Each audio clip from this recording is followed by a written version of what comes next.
You're all I need. You're all I need. Yeah.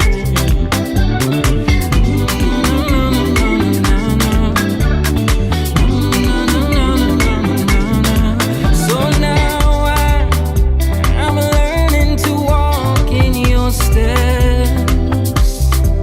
And through the valley of confusion, I've been losing my apprehension with death.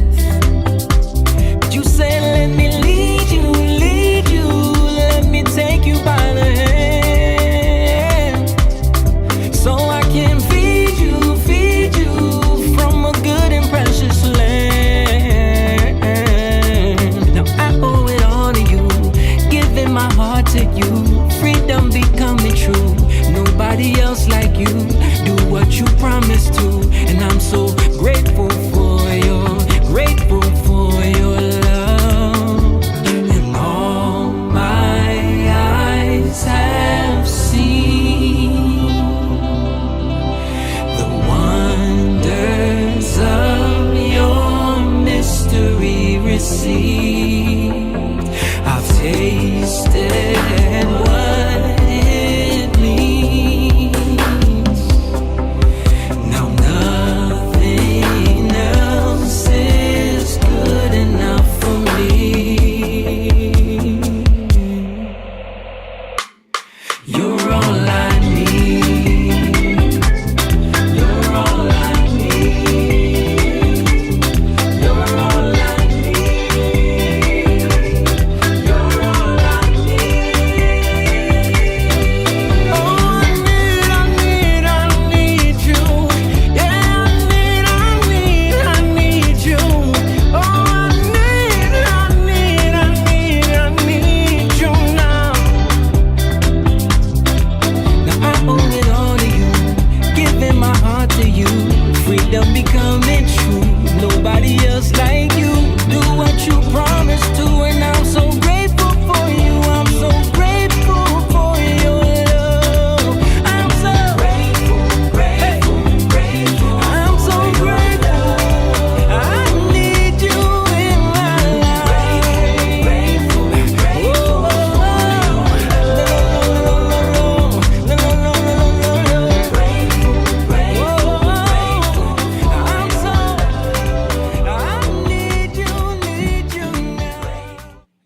What's up, everybody? We are live Monday night. You know what we do. We're in the Lions Den. We're going to talk about the stuff that's been going on. We haven't been here, and we're happy to be here. We're going to have a conversation, talk about some stuff, and just chop it up. We hope you guys are ready to join in. Drop a comment, hit that like button, share this video with your friends. You are here with us. We are watching Young Lion TV. Let's go.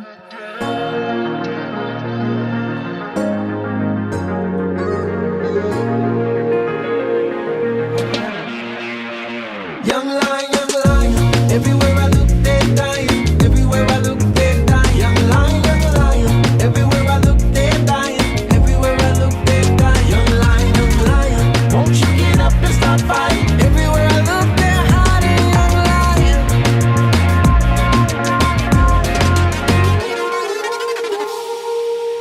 That's right. Young Lion TV is live, and we are in the Lion's Den where we sit down and have these conversations, and we talk about what's going on in the world. You know, we've been doing this podcast for a long time now, just trying to be consistent with it and trying to honor it. When we first were given the inspiration to do this, it was more about us seeing a void in culture where men, especially like adult men, would sit down and have serious conversations about topics, about life, about being better husbands, fathers, sons, brothers, friends to each other, all that stuff. And it was just kind of me and my brothers and my friends. We would all sit down and we would have these conversations. Well, we would do this before we started the podcast, and we decided to start doing it on camera.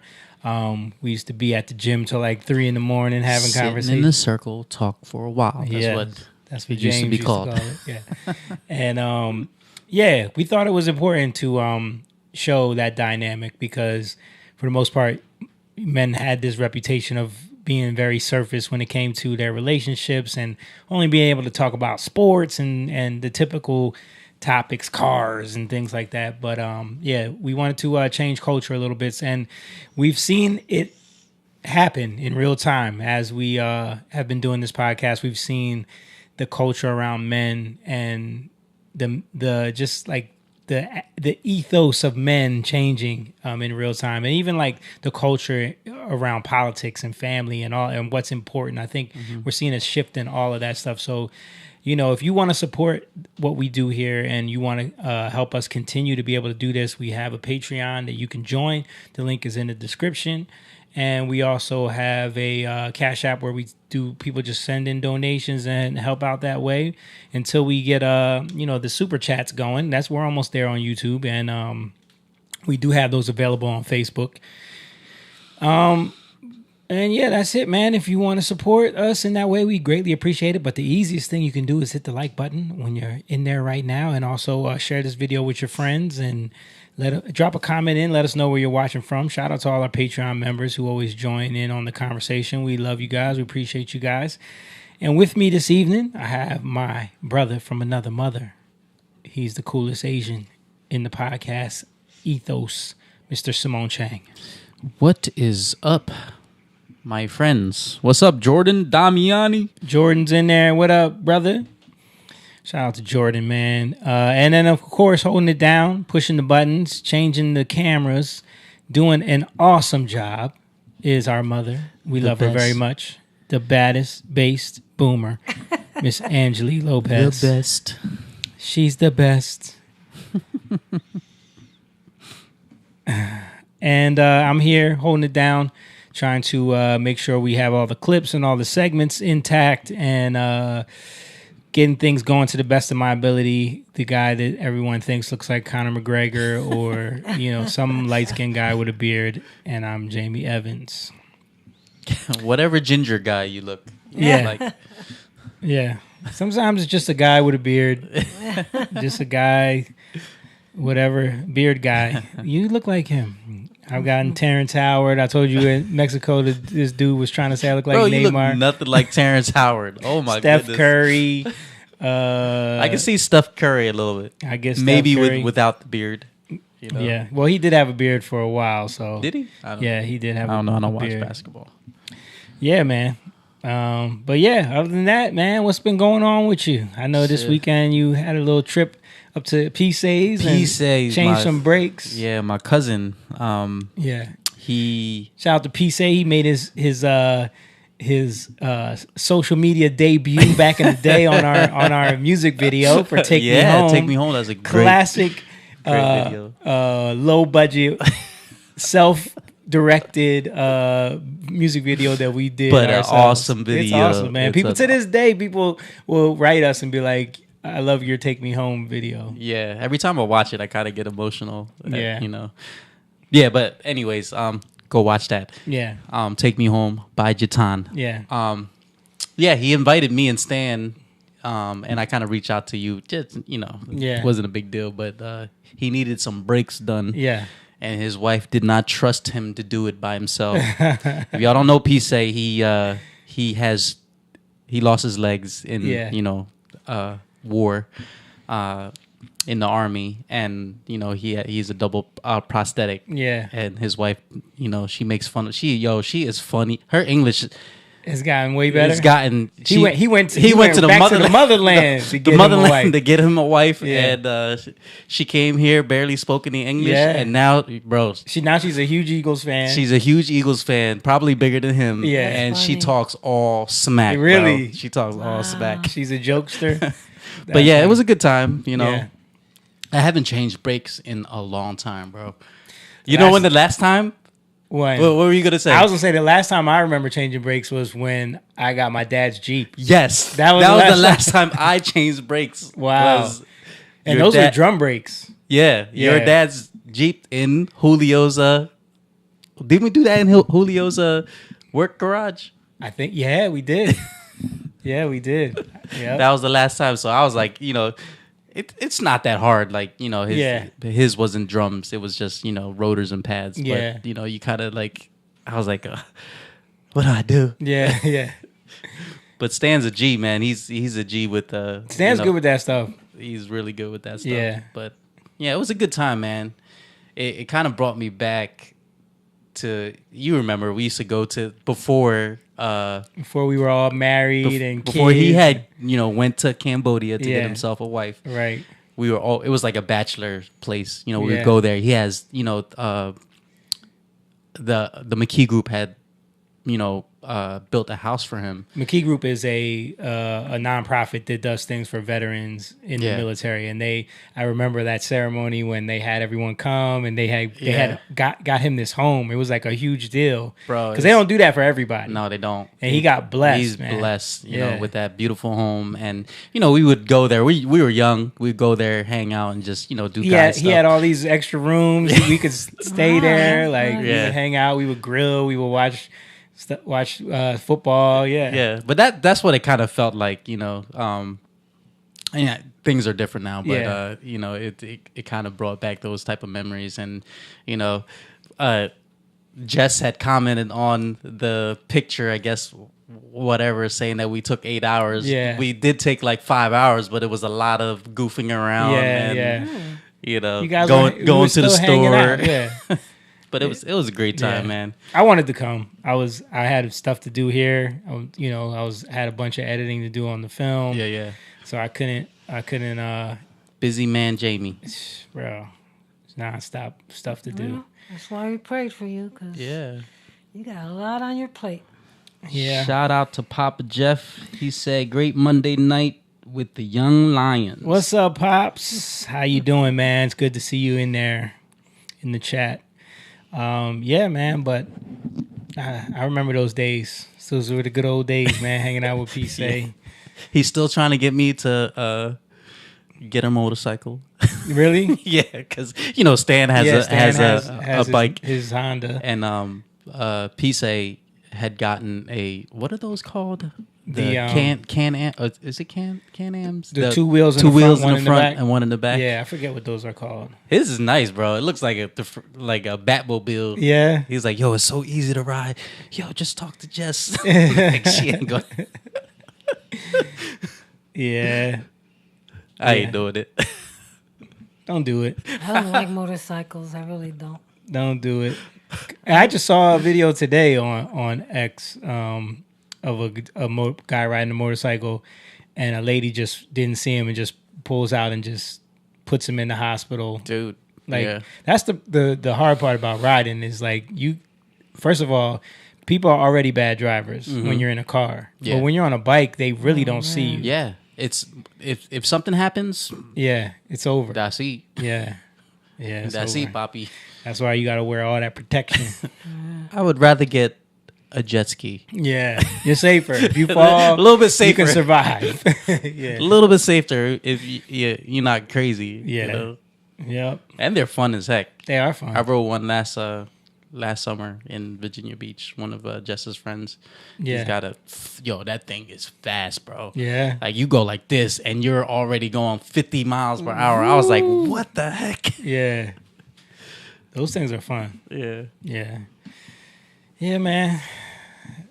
I remember when we used to go out to PSA's and we would cook and just like hang out. But he's man, shout out to P, man. That dude he's doing jiu-jitsu now. Yeah. Like, and beating people. If you come across the social media, what's it? Tantastic?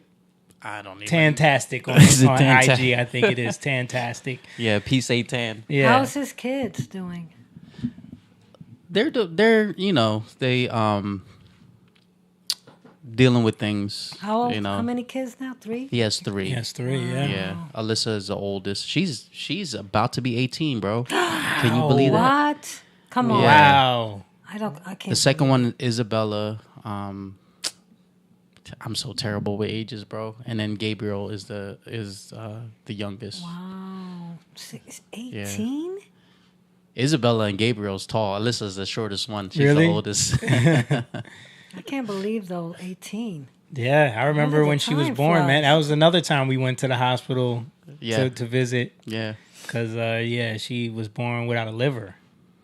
I think they were waiting to like operate on her, because remember how orange she was. She had jaundice real bad. Yeah, that's what happens when you don't have a liver. Yeah.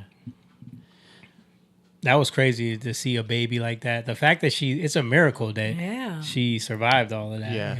Yeah, and then like they dealt with all those complications throughout the years, man. That's tough, man. Yeah, that's tough. Keep them in our prayers. Yes.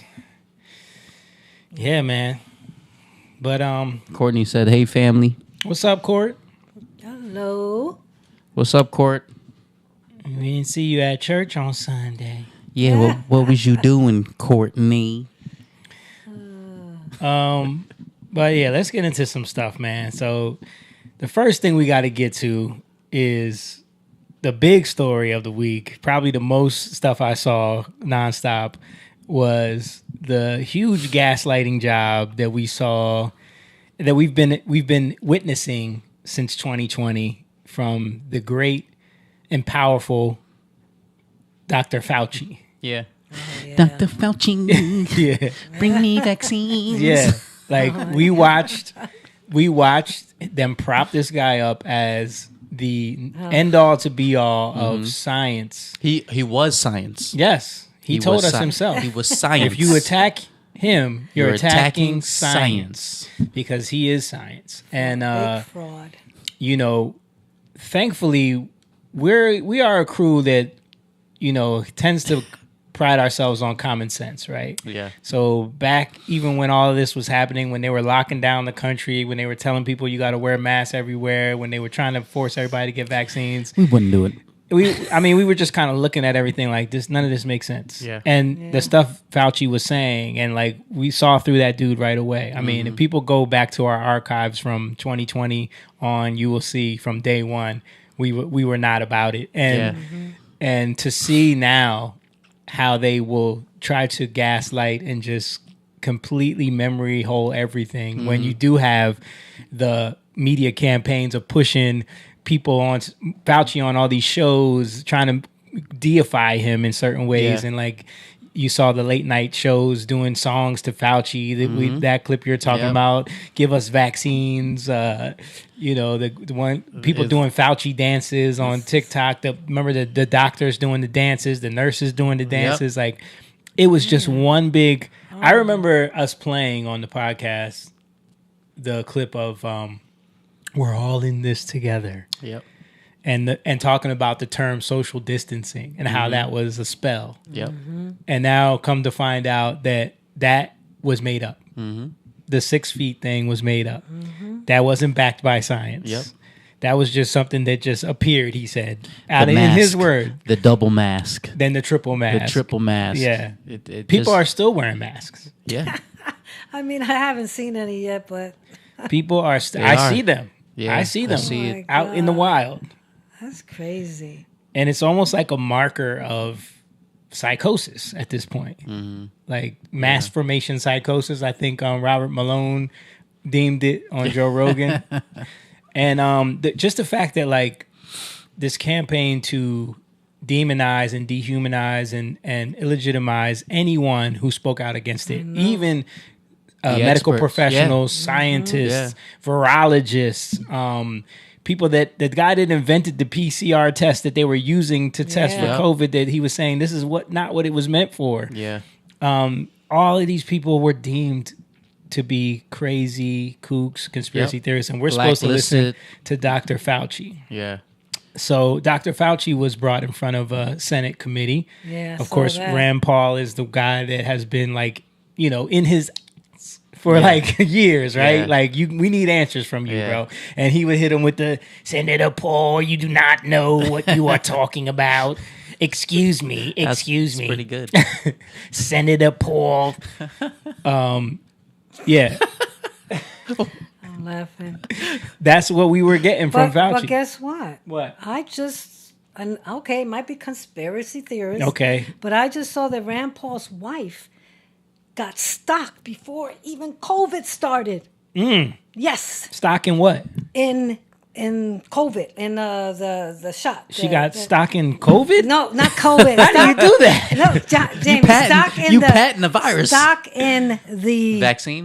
One of the vaccines. Yes, and there's something fishy there. Like they were saying that Rand Paul really knows Fauci and their friends. Oh gosh, this sounds crazy now. No, because his wife, Rand Paul's wife, got stock in that year, like a few months before even COVID came out. Look it up. I don't know if they're gonna say it, but I heard that. What website? That's did you what I'm hear saying. This from? You're gonna say it's conspiracy, but I'm saying no. I'm asking you where'd you hear it from?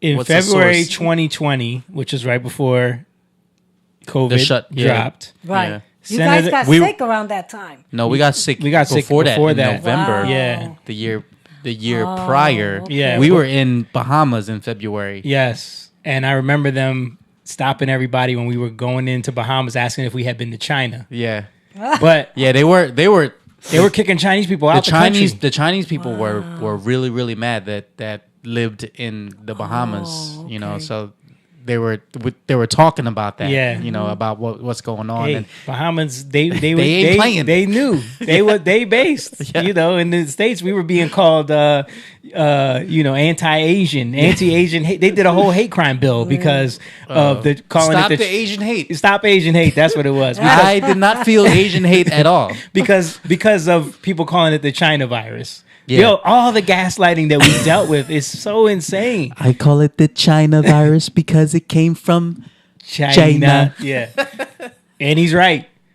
Like, who we find out now through Fauci's diaries. Because this guy is funding all that stuff. He was trying to cover it up because he was worried about the fact that they were funding this lab to do this gain of function research, and he lied about it in front of Congress. Or she made all this money, or like, it's not a lie, but it doesn't. But then it's trying to say that they actually know each other because of that, and it's all just like that. I'm just saying it's where they take it too far. I said you're gonna say it's conspiracy, but we don't know what really is going on behind closed doors. We don't know. Yeah, we don't, but we also don't. Right. We also don't know that it's all that. Is what I'm saying. Yeah, like, well, we don't. You know but what I I'm mean? saying I knew there was something though that she bought. You know what I mean? And it says it there, remdesivir. But I know she didn't make money off of it. But maybe she was trying. You know? Yeah, I don't know. Yeah, you know, people invest in things all the time, especially. Yeah, but remdesivir, come on, that killed so many people. Yeah, I believe that's what killed my father-in-law. Yeah. Yeah. I believe it. Sure yeah, did.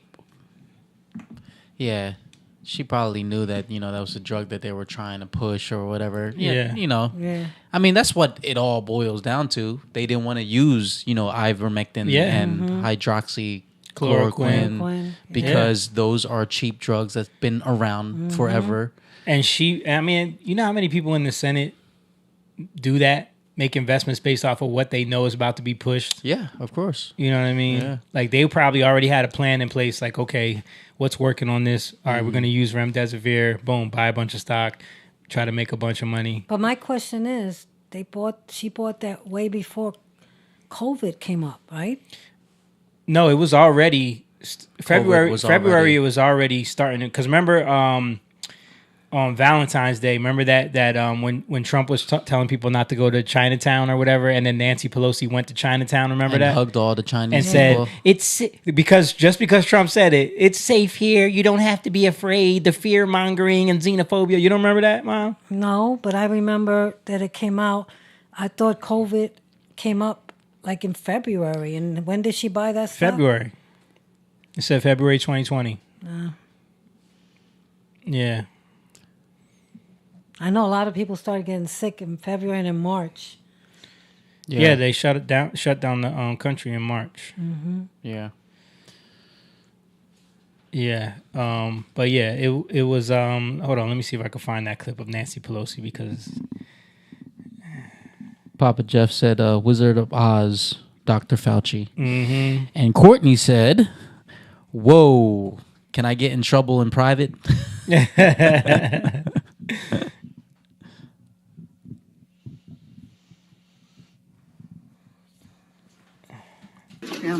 It's exciting to be here, especially at this time. to be able to be unified with our community. We want to be vigilant about what that might be on what is out there in other places. We want to be careful about how we deal with it, but we do want to say to people, come to Chinatown. Here we are. We're, again, careful, safe, and... This is what I'm talking about. So you remember, so at the beginning, because this is when Trump banned travel to and from China. Right. So everything he does is wrong, right? But when it turns out he was right, he's still wrong for somehow. Yep. Yeah. Like this is the level of delusion that we've been dealing with forever. Yeah. TDS. You either see it or you don't. Yeah. You know? And I think those that have TDS, as Mom is explaining, are the ones that will never see it. But anyway, What is TDS, Mom? Trump deranged syndrome. But the big story is that when he was in front of the Senate hearing, he pled the fifth 111 times. Yeah, he can't even answer. You can't even answer. You know what color is your tie? He was told. Oh yeah. Well, that's what he said. Let's show a little clip of this just so people can see. Under the advice of my attorneys, I will invoke my right under the Fifth Amendment of the Constitution to refrain from answering your questions. On the advice of counsel, I respectfully decline to answer based upon my rights under the Fifth Amendment to the Constitution. On the advice of counsel, I respectfully decline to answer based upon my rights under the Fifth Amendment to the Constitution. Do you feel like you're in deep shit? On the advice of counsel, I respectfully decline to answer based upon my rights under the Fifth Amendment to the Constitution. On the advice of counsel, I respectfully decline to answer. Respectfully decline to answer. Respectfully decline to answer. You get it. So 111 times. I mean, as much as you've been saying that, dude, why? Oh, you need to read it anymore? Yeah. Yeah, right? He's reading it. You can't remember it? But the crazy thing It's is, a joke, bro. He's the one that said he'll go in front of I remember them him and saying speak, that. And he has nothing to hide.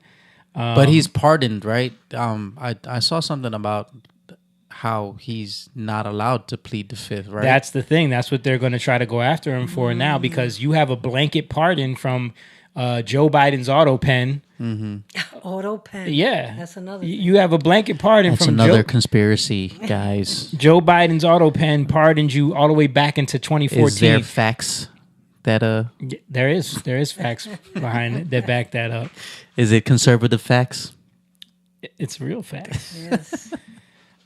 No, I believe he did use the auto pen. Somebody used the auto pen. Yeah. But the fact that he was given this blanket pardon all the way back to 2014, I mean, obviously it's for a reason. They're trying to cover up something. They're trying to stop him from being investigated. But states are going after him. They're finding ways. There's certain states that are investigating him, what he did during COVID, because now he's trying to come out and lie and say that he didn't tell anyone to lock down. Oh my God. You can pull something up right now. Yeah. Of course he did. You can pull it up right now. Like that's the type of stuff that I don't understand. Why like, would he do you say forget? that? He knows they're gonna pull it up. He said that he did not tell anyone he did to not lock advise down. anybody to lock down. my But and there's the news. The media. governors did that on their own. But that's the thing. We're gonna get into it. His diary got leaked. You remember his diary? Yeah. Well, why are you writing a diary, though, Bro. And in there, and it revealed revealed a lot about his character in the diary. Like, this dude is an egomaniac. And he loved the attention he was getting during COVID. He loved being on TV. He loved the fact that people were listening to everything he said, using it as gospel. He loved the fact that governors were like checking on him what they should do. And he admits to advising them to shut down their states, shut down schools. He admitted to that in his diary.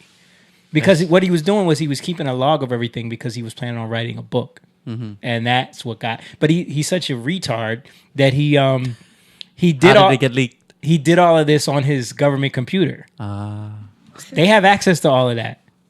Wow. It's like when you keep information on a company computer. Yeah. It's like a it's hard on their drive. server. Yeah. They have access to what you're doing. So he was keeping all these notes throughout the years, and then he before he left, he emailed it all to himself, but through the server. So they caught that email and leaked everything. Yeah. As Dumb. Kamala would say, it's somewhere in the clouds. It stays there. But let's look back to when Fauci was telling us how he has nothing to hide. Well, if I become a punching bag, I'm a punching bag, but I am very happy to testify before any congressional oversight committee. I have nothing to hide. I can explain and validate everything that I've done. So, it's going to be inconvenient if they actually are out there essentially threatening to make my life miserable, but I'm going to do what I need to do, and that is cooperate fully, because we have nothing to hide at all. Plead the fifth 111 times. You have nothing to hide. Nothing to hide. But then that was before his diary got leaked, when he would just lie. But now his real thoughts got out there. Him admitting to the fact that he knew that masks didn't work, admitting to the fact that social distancing wasn't a thing, admitting to the fact that he knew it was a lab leak, most likely. All the scientists that he was kind of talking to and negotiating with, they all believed that this type of virus had to come from a lab. It was no way this would be human to human transmission. But he still went on TV and was talking about wet markets. And remember we were talking about so evil, it's evil, dude. bro. It's so demonic and so evil. But we felt that at the time, and it didn't make sense to me. It didn't feel even right. the attack of saying that it came from a Chinese lab is racist, but making fun of but then blaming it on a wet market is not racist. That's more racist to me.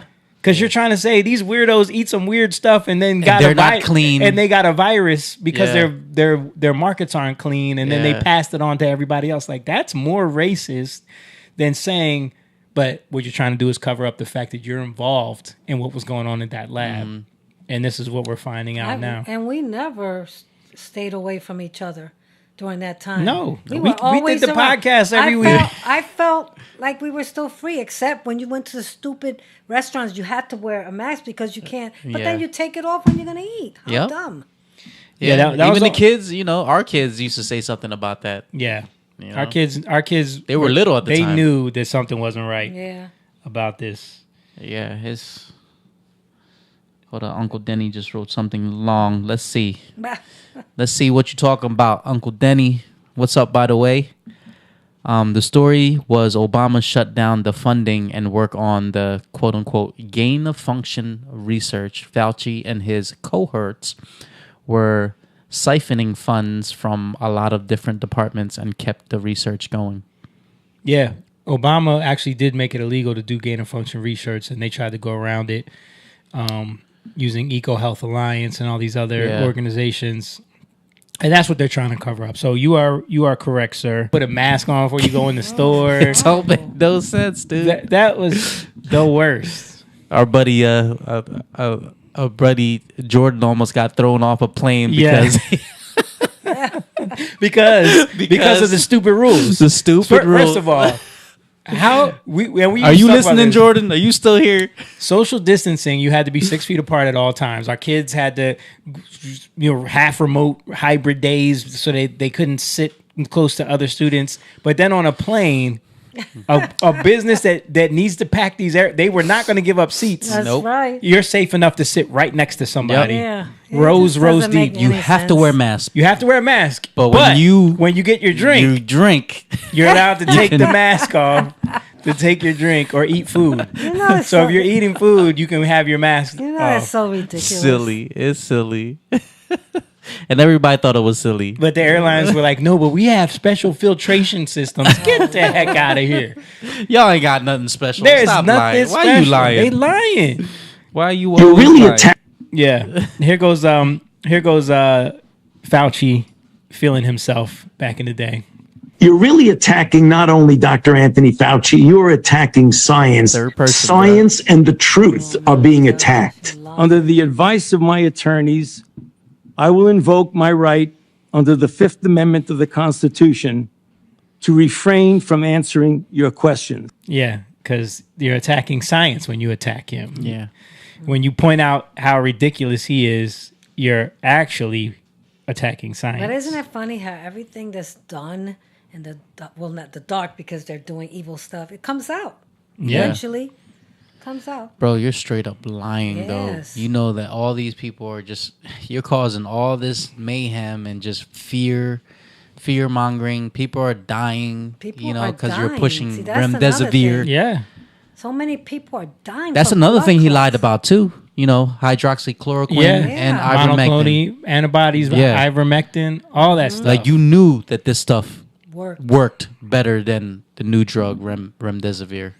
But yet, you know, because you want money, however, you know, you got stakes in, you know, these new things or whatever, you know that the cheap drugs work and you don't care about people. Yep.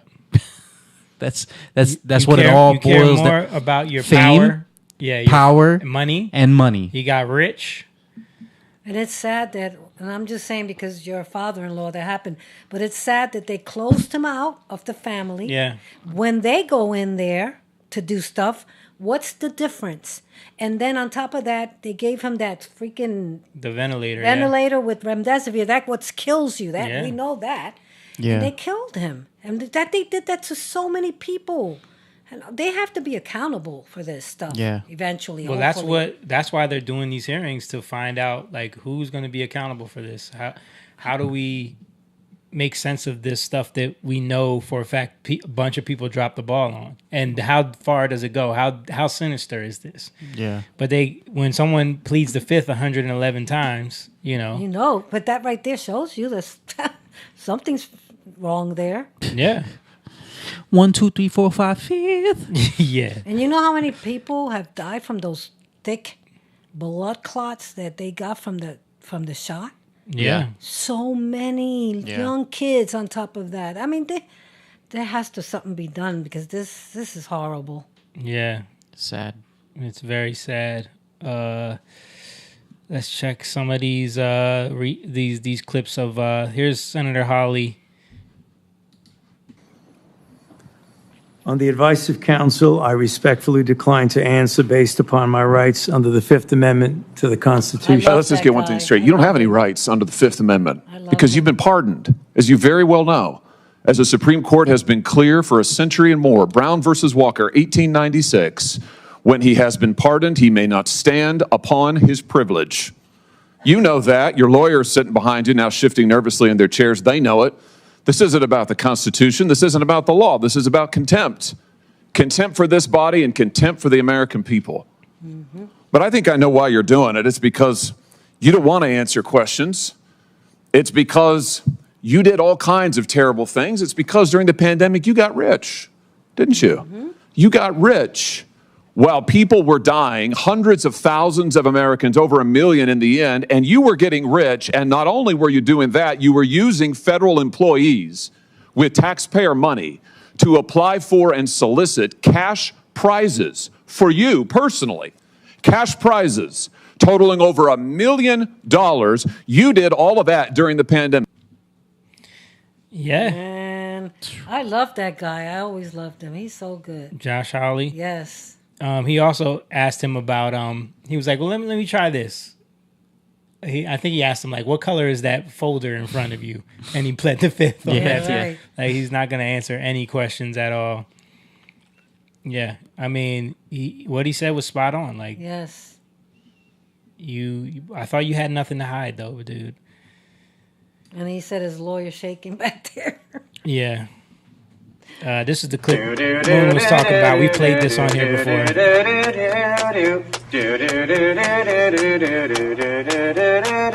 Dr. Fauci, give us vaccines. Help all the people who have been quarantined. And he's doing it with a mask on. It's just so crazy. And we'll have to stay distant. We'll wash our hands and we'll be more resistant. Fauci, yes. Promise us People are clapping. we'll have a cure that can fight off this disease. Restrictions will lift with some ease. Dr. Fauci, don't forget me. Yeah. Who knows This- where you're at right now? This guy, He's probably dead too. Oh, no. I mean, I'm just saying. No, I'm saying for the vaccine. These type of people. Don't say that. No, I'm saying these type of people almost lived for the pandemic. Like they felt comfortable in that chaos of having to wear a mask. Like you saw certain people. It's weird. Like right? have this weird reaction to like almost enjoy the fact that everyone had to be masked and had to be like socially distant. Like it helped certain people's anxieties in a way, like where they could just feel safe in that, and they wanted it to continue.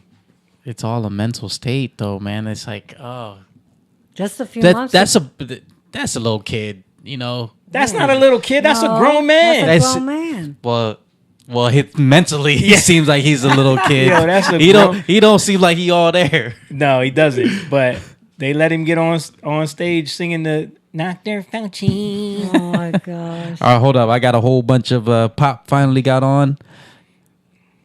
Papa Jeff said, unfortunately, because the Republicans were paid off and involving this thought you will not be held accountable. And because the Republicans were involved in this, Fauci will not be held accountable. Yep. And Uncle Denny said over 9 million people they claim died in the first year. He's next to Hitler. Imagine how many more, because, it takes time on certain people. They wanted people to die. Yeah, of course. They wanted people to die because they wanted an excuse to change our election system. And they wanted an excuse. They needed this. Yeah, that was the reason for that mail-in stuff. We feared this back when it was happening because it was like Trump was on such a wave of momentum. Yeah, the economy was humming. Was booming. He had not been to any wars. Yeah, people were making money, jobs, everything was sky high. They were like, we were like, yo, there's no way he can't win this election coming up. And they needed something, like, it's almost like they needed a catastrophe like this to shut down, because remember, during the campaigns, their main weapon against him was talking about how he ruined the economy. Yeah. But all the people that shut down their states were Democratic governors. Yep. Like the states that didn't shut down were doing fine. South Dakota, Florida. Texas opened back up early. They were doing great. It was a whole plan to destroy the economy, put people in this position, send a couple stimulus checks. Yeah, I believe that. Just to have a reason and a way to get him out of office. I believe that 100%. Yeah. And they needed this pandemic. I think I wouldn't put it past them to purposely, like, if it's a lab that we are working with China, they hated Trump too because Trump was tariffing them at the time and he kept calling them out. Yeah. I believe that it was all planned. Yeah, I think so.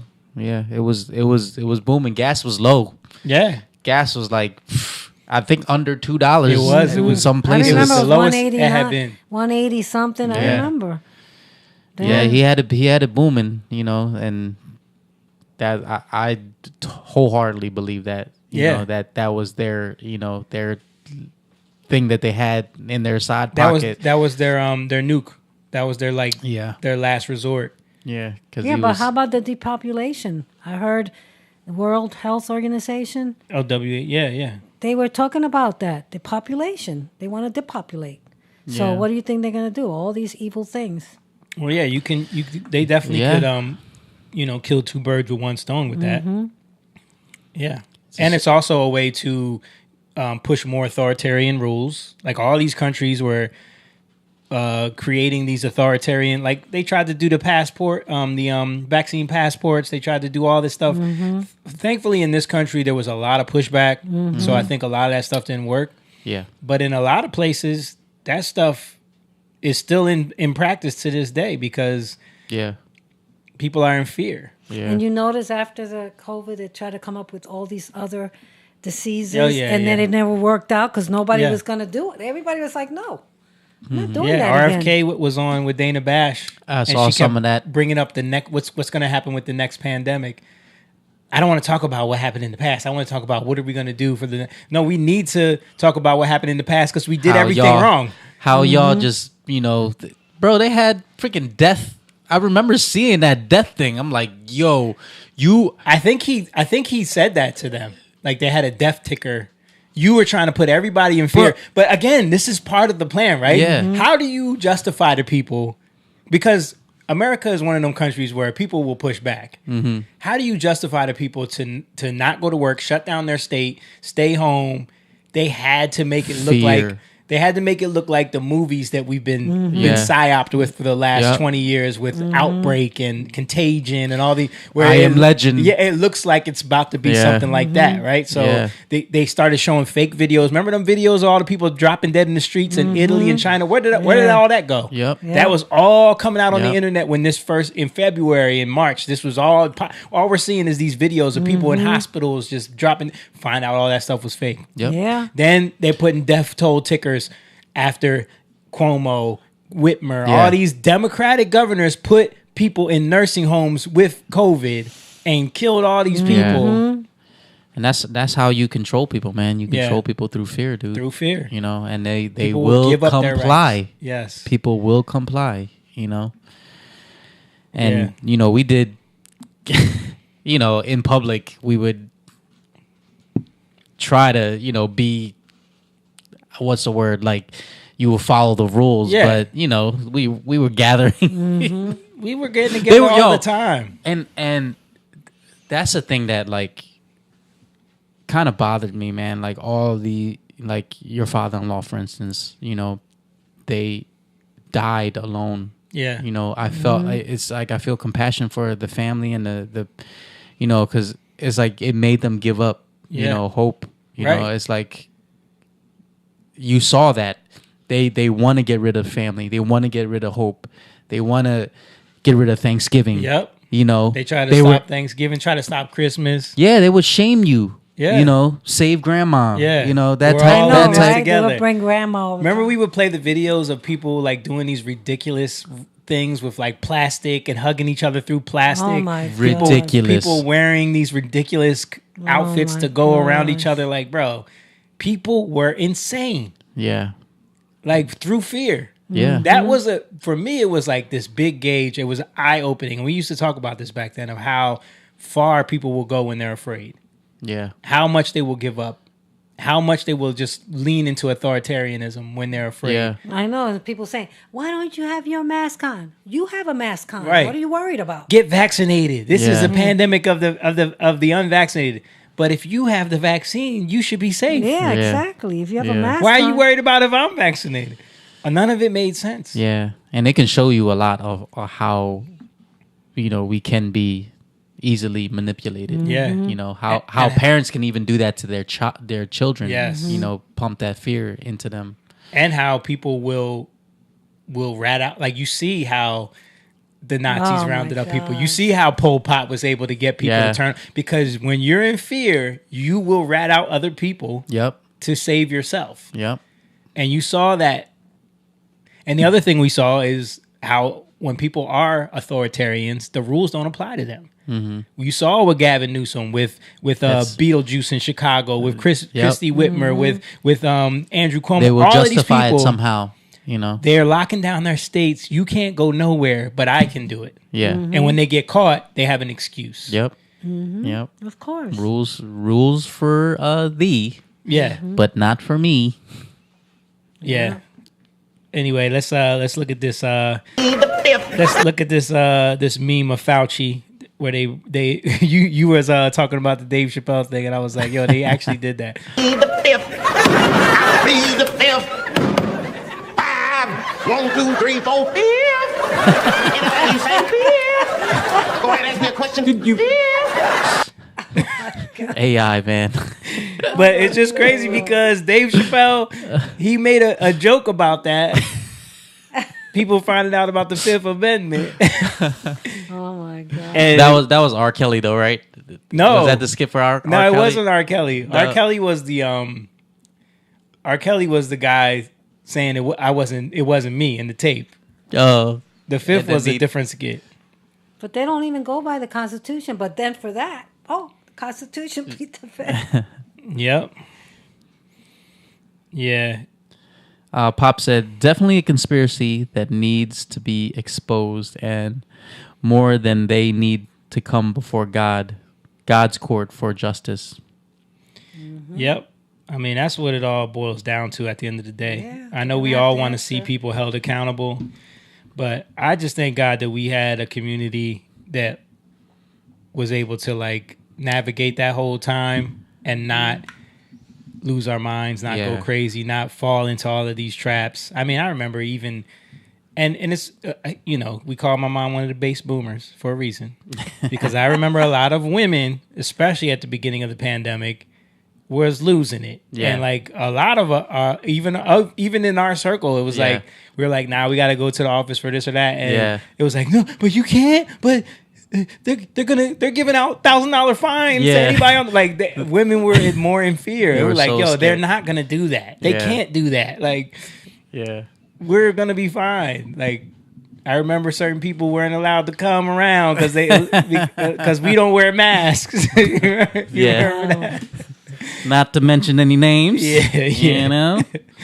Yeah. Uncle Denny said, beware the whistleblowers of gain of function said they were playing with some stuff that was a lot worse. Of course. You don't think they're playing with like deadly stuff? Of course they're trying to make that next one. You know? Yeah. They're trying to make that next one. Yeah, but it's funny how all of this started to come out, and then Fauci's diary. I wanted to play. Why would you keep a diary, knowing that you're an idiot, that you said all this stuff? Well, this is what I'm saying. Again, when you are in your pride and you're an egomaniac, like I said, he was keeping it wasn't really a diary. They're calling it a diary. It was more of it was more of a like memoir that he was writing for a book. Oh, okay. And he was keeping all the notes of everything that he thought and everything that he felt and this on this day. That's good that he did that. Yeah. But it was funny because someone made a AI meme of him writing in his diary. I thought it was hilarious. For better or worse, I am becoming an international celebrity. Calls from all over the world. It is not hyperbole to say that today I am the most famous and talked about person in the country. Oh, he has a pink puppy. Brad Pitt plays me on Saturday Night Live and thanks me in a very serious tone after his skit. The swag around me is getting really ridiculous. Had great call with Barbara Streisand. Press still hot and heavy about me. Petitions to vote me sexiest man alive. Major stories about my basketball career at Regis. Jeez. That's so funny. AI is amazing, though. But it's crazy because it's like, this is actually not far from what he was doing in the thing. Like, he was talking about, he would be in there talking about how it felt when, this governor called him to ask for his advice and how, he was on this show or that show and people were praising him. Yeah, but it's funny how they put everything in pink. I know, because they were trying to make it seem like he's a giddy schoolgirl writing in his diary about Brad Pitt playing him on SNL. That was pretty funny. Let's watch how Bill Maher going in on Fauci over this. The other thing is releasing the diary. It is the most embarrassing public releasing of anything since Anthony Weiner put out a picture of his.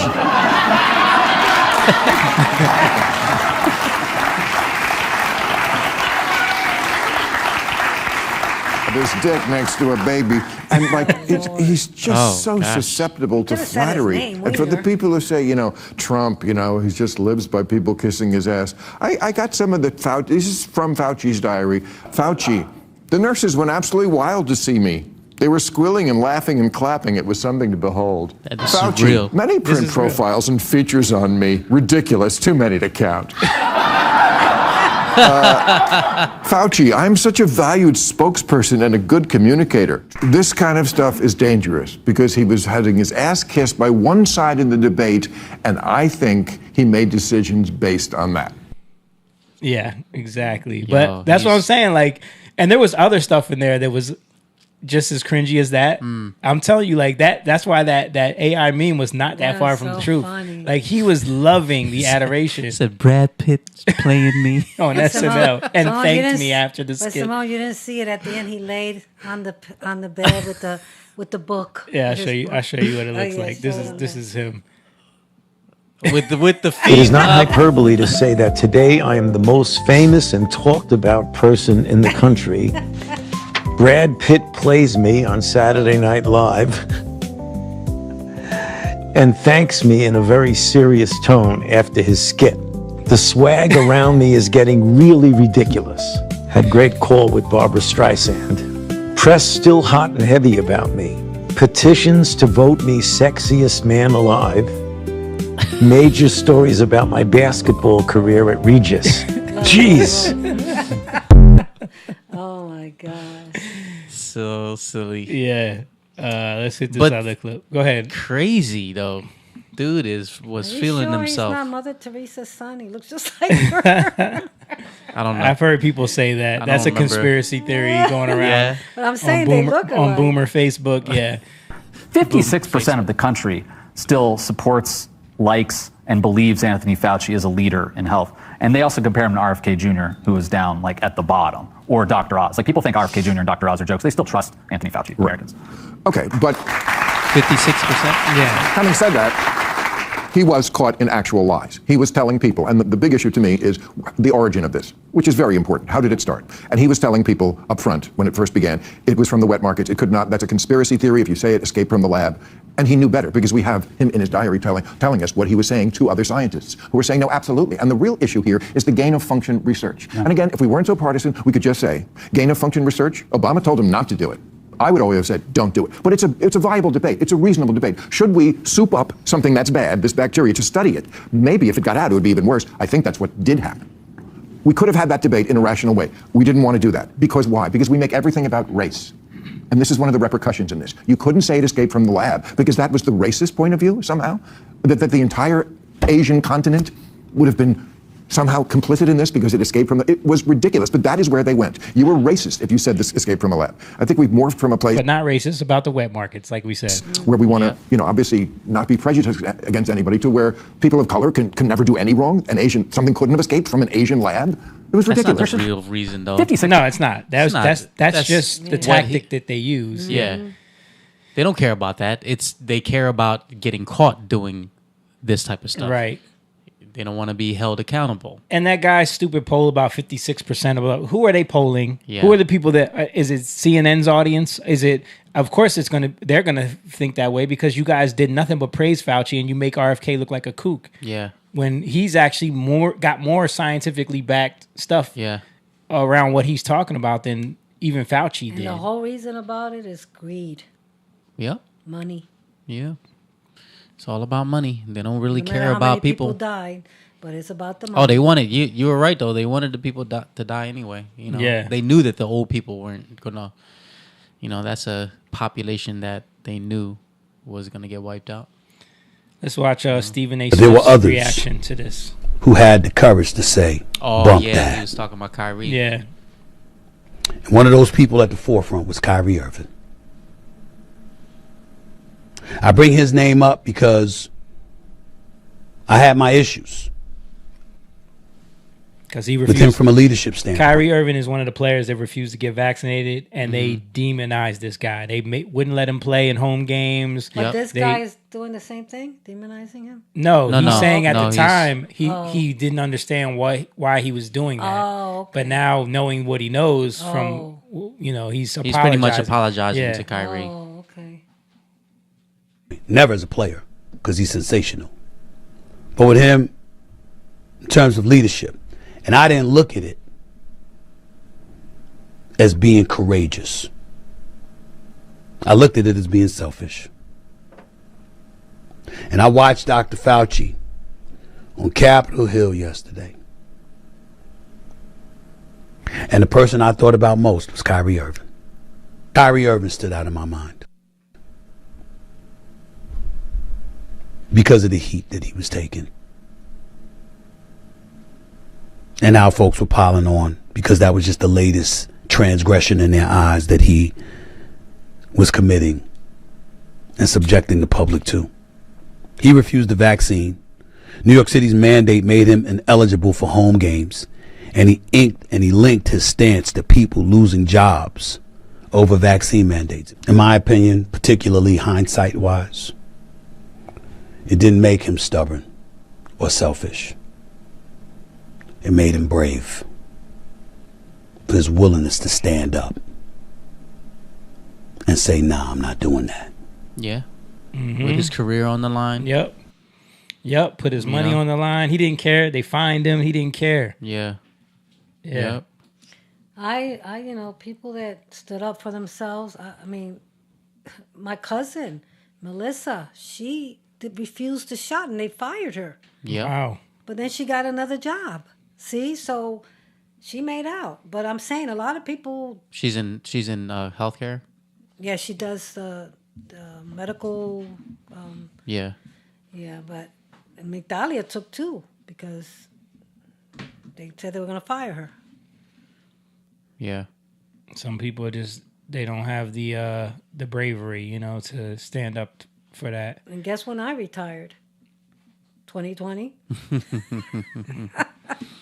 Yeah. 2020. Yeah, they made a lot of. There was a few athletes. Aaron Rodgers was one of them that they kind of made him look cuckoo. Yeah. For I got a clip of him reacting to this. Yeah, I remember fans being really mad at Kyrie for you're being selfish. You're not with the city, not with the team. Yep. Aaron Rodgers is another one. Let's look at him. He was on a show. Years of the past. I'm going to plead the 5th. Okay. Okay. Gotta love that guy. Okay. Like that absolute coward, Tony Fauci. Absolute coward. Yeah. Hey, it's back, baby. Are you kidding me? Yeah, 111 You times. got a pardon and you're in front and you pleaded over 100 times at the White House? What are you scared of, Tony? Yeah. I thought you were the science. Yeah. I thought you were I am science, and you get up there and you can't answer a question? Yeah. What are we doing? And how much time did the network spend on that? How much time did they spend on my responses every week, on my vaccination status, on Taylor and Travis's wedding? Did they do even a minute? Did they do even a minute on Tony Fauci? No, I don't think I've heard Nah, I anything. bet they didn't. But on that note, Then there was another scandal this offseason too, involving a voter for MVP, for Coach of the Year. How much time did your network spend? Did your network spend on that? Network. How much time did you spend? This is awesome. Go back to Fauci? Yeah. Go back to the coward Tony Fauci in science. Who's spending the entire time writing in his diary about how fun it is to be famous. You got to be kidding me. Okay, so on that note, what are you going to say about me now? What are you going to say about me now? No, I got no debate here. You had a 5 No, seriously, what are you going to say about me now? Now you can't talk about the COVID stuff because obviously it was made in a lab in China. That's like not even questionable anymore. Tony Fauci is an absolute criminal. I'm on good terms with my family. What are you going to say now? Yeah, you went in on him. Yeah. Like you got to feel vindicated. After years of people trying to make you into some kind of monster. Can you imagine that? Conspiracy theorist, like this is what these. His reputation got tarnished. Yeah, dude. Remember we posted. You posted something, a video about somebody apologizing to everyone that didn't take the shot. Yeah. That was nice. Yeah, I mean, a lot of people are waking up to this now. They villainized everyone who didn't want to take the shot. Yeah. Here's another clip from Stephen A. Early emails in Fauci's diary. The man kept a diary, ladies and gentlemen. The man kept a diary. Man, 85 years old. At the time, he was in his 80s. He was keeping a diary. Grown-ass man in his 80s keeping a diary. I wonder why. The diary also revealed a previously undisclosed medical episode. Fauci received a second Moderna vaccination on January 19th, 2021. Yet, approximately 5 months later, after experiencing sudden chest pains, he had a CT scan. Doctors initially feared lung cancer. Further examination reportedly identified a pulmonary infarction, damage to the lung tissue generally associated with interrupted blood flow. So here's what Republicans wanted to know. Was the episode investigated as a possible vaccine-related event? Was it reported through the government's vaccine safety system? Did Fauci discuss it with NIH officials? And why did the public learn about it only through his diary, but not himself? Yeah. While he's telling everybody else to get the vaccine. Why are you telling everybody else to get the vaccine?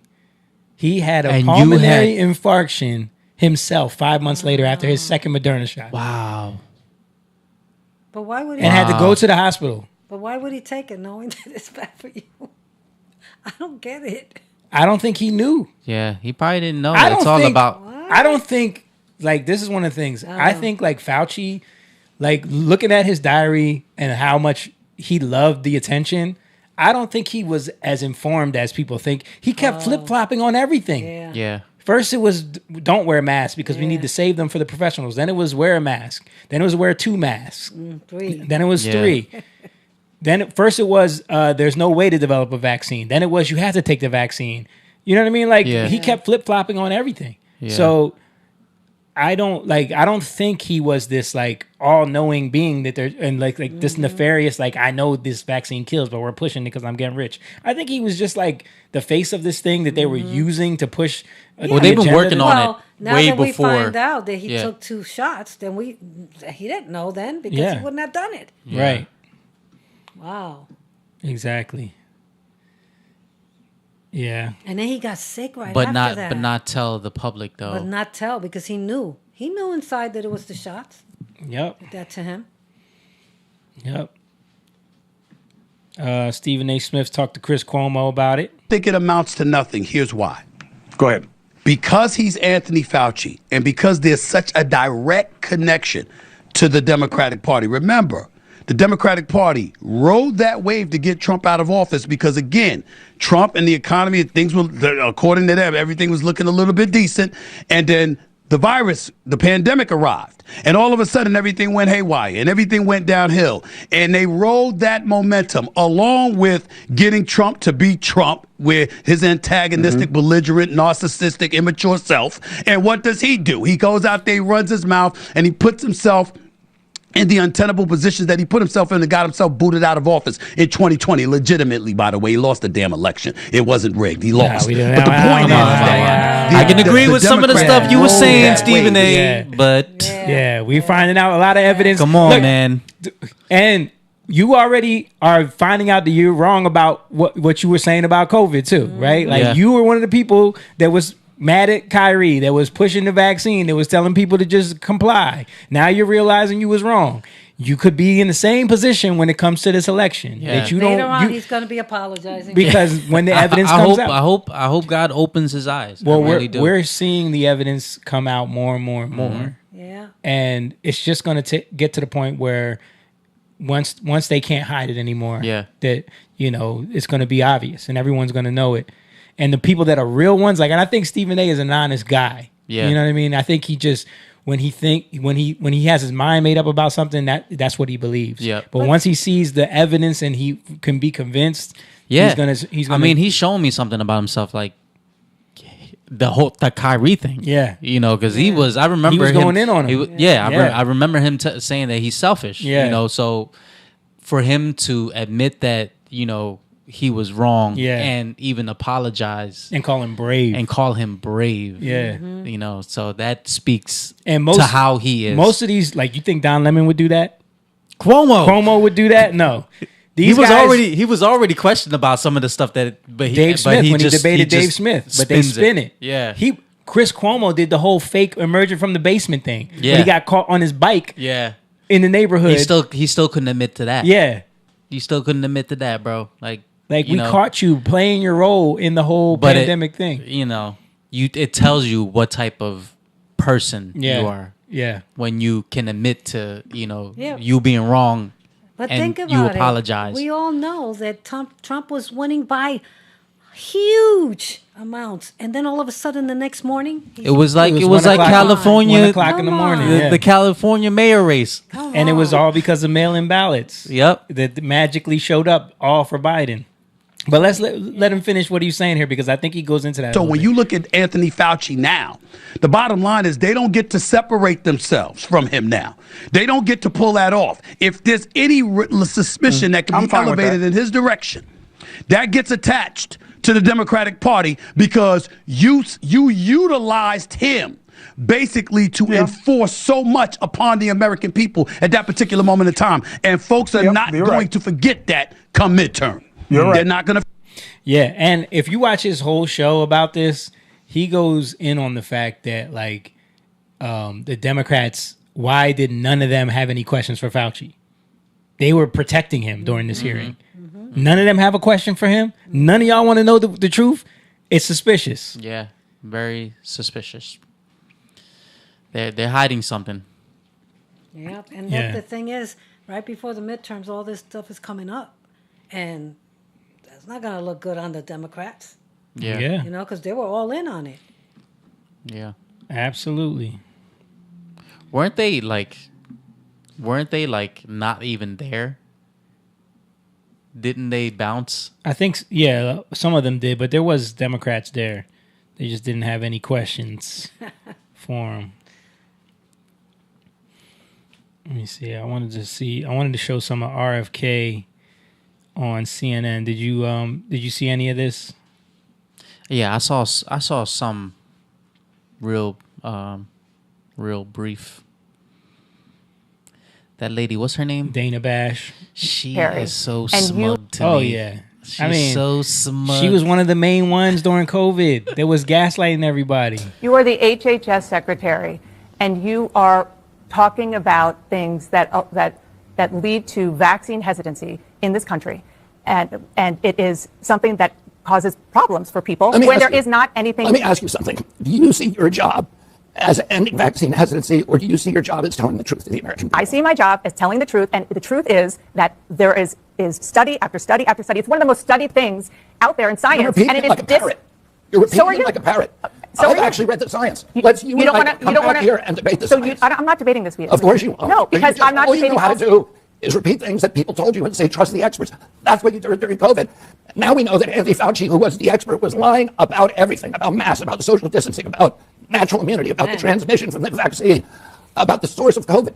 He was lying, and you were punishing people for not trusting the experts. And now you're rolling out the experts again to talk about something that you have no personal knowledge of. Okay, well, guess what? That is my job, to talk to people. Your job is to Am I allowed to tell the talk? truth to the Yes, American yes. And my job And is to to be- get as and much to- information as I and to can. And what we maintain were doing, a posture what we were of doing, serious skepticism what we were of government doing authority. in COVID, and still, with regard to these vaccines, is getting the best information, the best science that we can, and putting it out there. How And do you sir, know that? What you are doing. This is why I love this clip so much, because they never get pushback like this. And how do you know that? How do you know you're getting the best science? Yeah. You are getting information that's handed to you by the donors, by the freaking you guys are sponsored by Pfizer. Yep.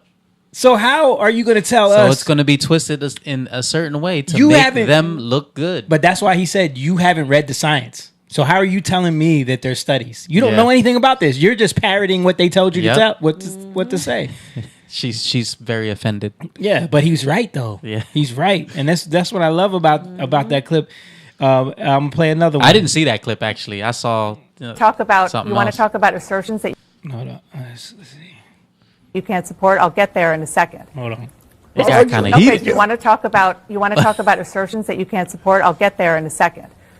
Let me just say, for the record, that I am not saying that the entire way that the COVID reaction was accurate. It was a scary time, and people made mistakes. Absolutely. You Let me were finish. scaring people Why are you saying that? because that was the job of CNN. Okay. Was to put Okay, the stop. chyrons up Okay, about how stop. many people are We dying. were trying to They be, get people we to were comply. listening to the leaders in this country, including the president, who had a daily press conference explaining what was going on and trying to listen. Were you listening? I want to talk to scientists, measles. Actually, were you reading the, The science measles, yourself? the measles cases in the U.S. just She don't reached wanna a get to 35-year it. high. The second, Yo, he was getting her because he's Because right. the way she coming at him. Yeah, like you know something. Yeah. you were doing the best y'all could. No, You're scaring people Yeah. to not, take vaccines. y'all were trying to scare people into taking of the vaccine, scaring people into children being affected by being out of school for 2 years. And they still have to think.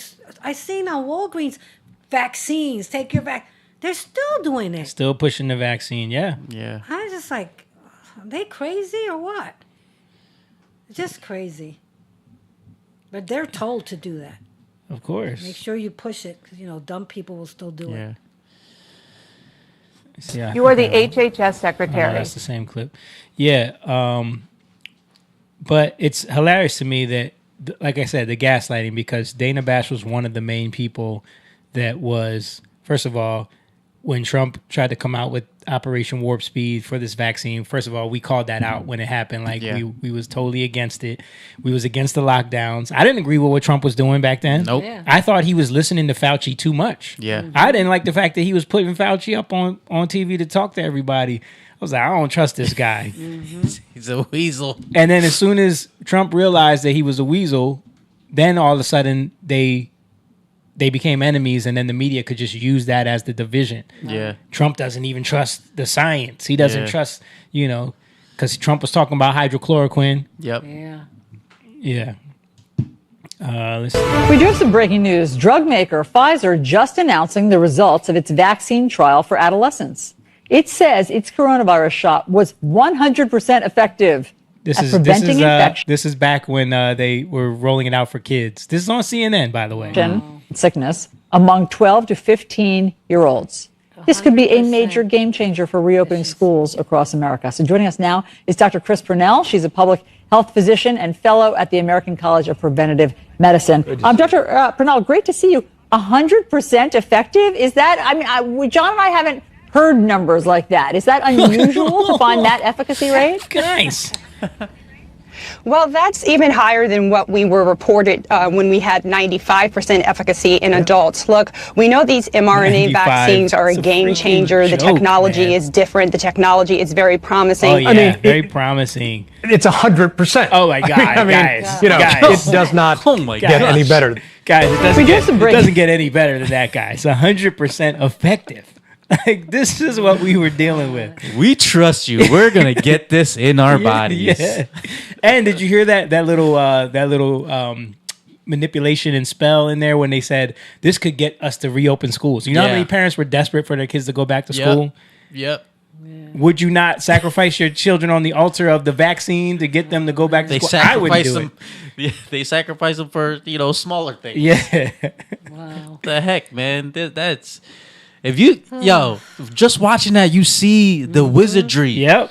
But they want us to forget. This is why I love the fact that the internet, because I could just type in old COVID news stories or vaccine stories and they all pop up. COVID gaslighting. Like, bro, you type that into X and you will just remember how horrible it was. Giving free donuts, free cheeseburgers, free French fries. Remember the fries? Who was that? That was the New York mayor, right? I don't remember. Yes. Well, we got to play that free burger.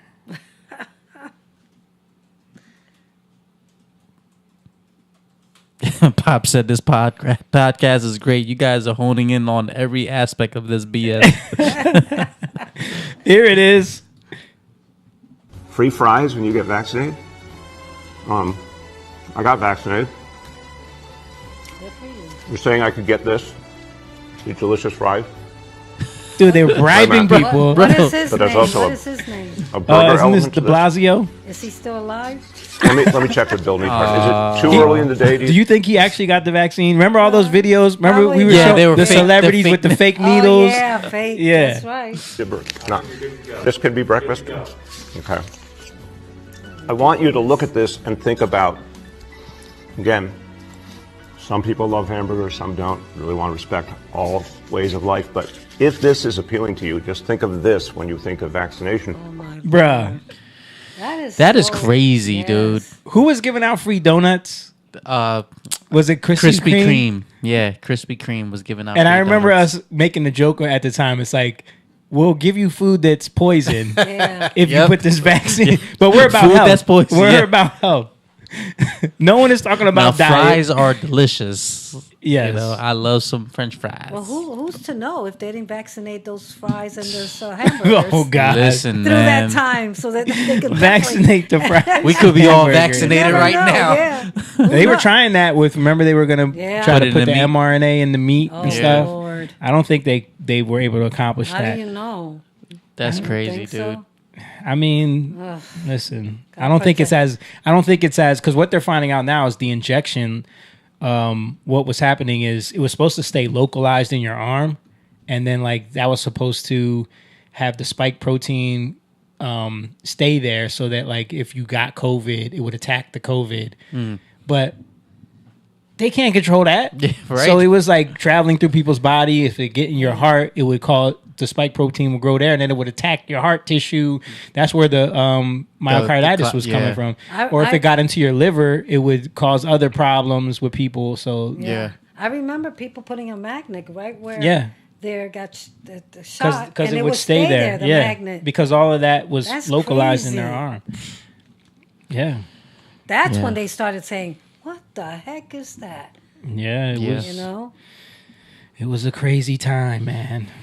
But they wanted us to believe that all of that was just, if you didn't fall for all of that, something was wrong with you. Mm-hmm. You're the crazy person. Yeah. Let me see. What else we got here? We ain't do it. I'm proud of my aunt and them. They didn't do it. Yeah? Yeah, I would go over there all the time during COVID. Nothing's, you know, they weren't like, oh, you got to wear a mask, you know. Nope. Jessica did. It's very weird. Oh, here's she was salsa dancing in Virginia Beach. Still. Yeah. Here's Joe Rogan real quick on it. It's very weird to watch. It's in one way, it's like I told you to a lot of my liberal friends that wanted to pretend that he was a great guy and that he wasn't doing anything wrong.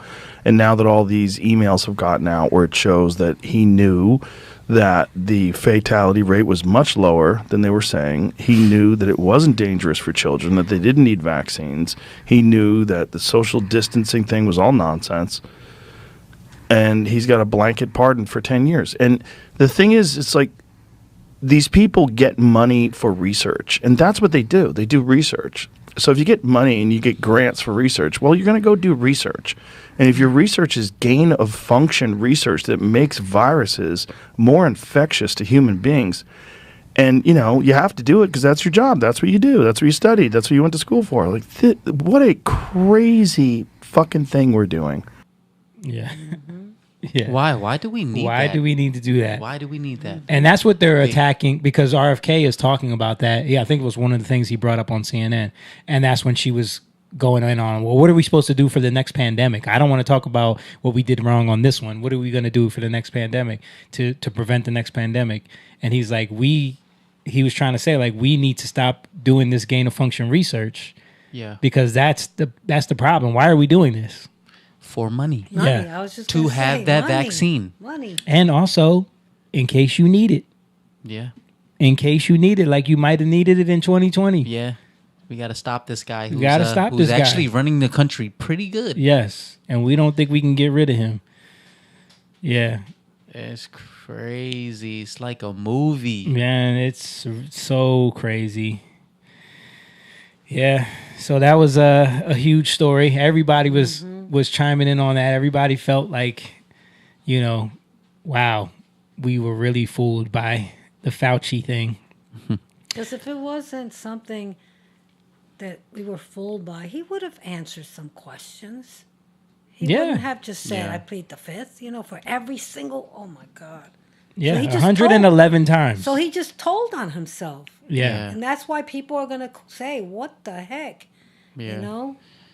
I mean, all we can do is just pray for people to, you know, wake up, for the blinders to be removed and people to wake up like a Stephen A. Yeah. You know, I think the more and more this stuff happens, anybody that has like a true intention to want to like be an honest person is going to wake up.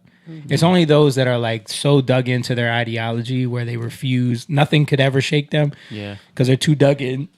You could show them Dr. Fauci cooking up the Pfizer vaccine, knowing that it was a video of him doing it. Don't matter. I learned that recently. Yes. The story that, you know, I told y'all. Yes. Yeah. Not mentioning anything, but, you know, it's when you're invested, and it becomes who you are. So when you kind of give them something opposing that, you're attacking them. Yeah. You know, that's what it always, you know, and I got to do a better job at you know, being kinder and understanding when people are able to receive it. Yeah, you know, sometimes they're not ready. Yeah, and you have to be aware of that because you're going to do more harm than good. You know what I mean? Yeah. Yep. And speaking of that, when people are dug into their ideology, did you guys hear about the that march that happened in Dearborn, Michigan? Oh, the where they beat up that one dude. They beat up Jake Lang. Yeah, so Broby, he's antagonistic. That's the bacon guy, right? Yes, that's the bacon guy and burning the Quran. Yeah. So it was like 40,000 Muslims marching in Dearborn, Michigan. 40,000.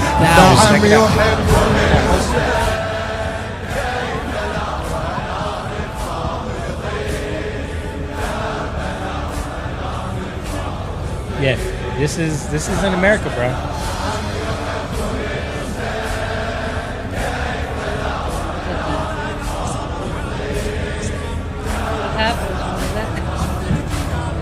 This is in Dearborn, Michigan. Wow. 40 plus.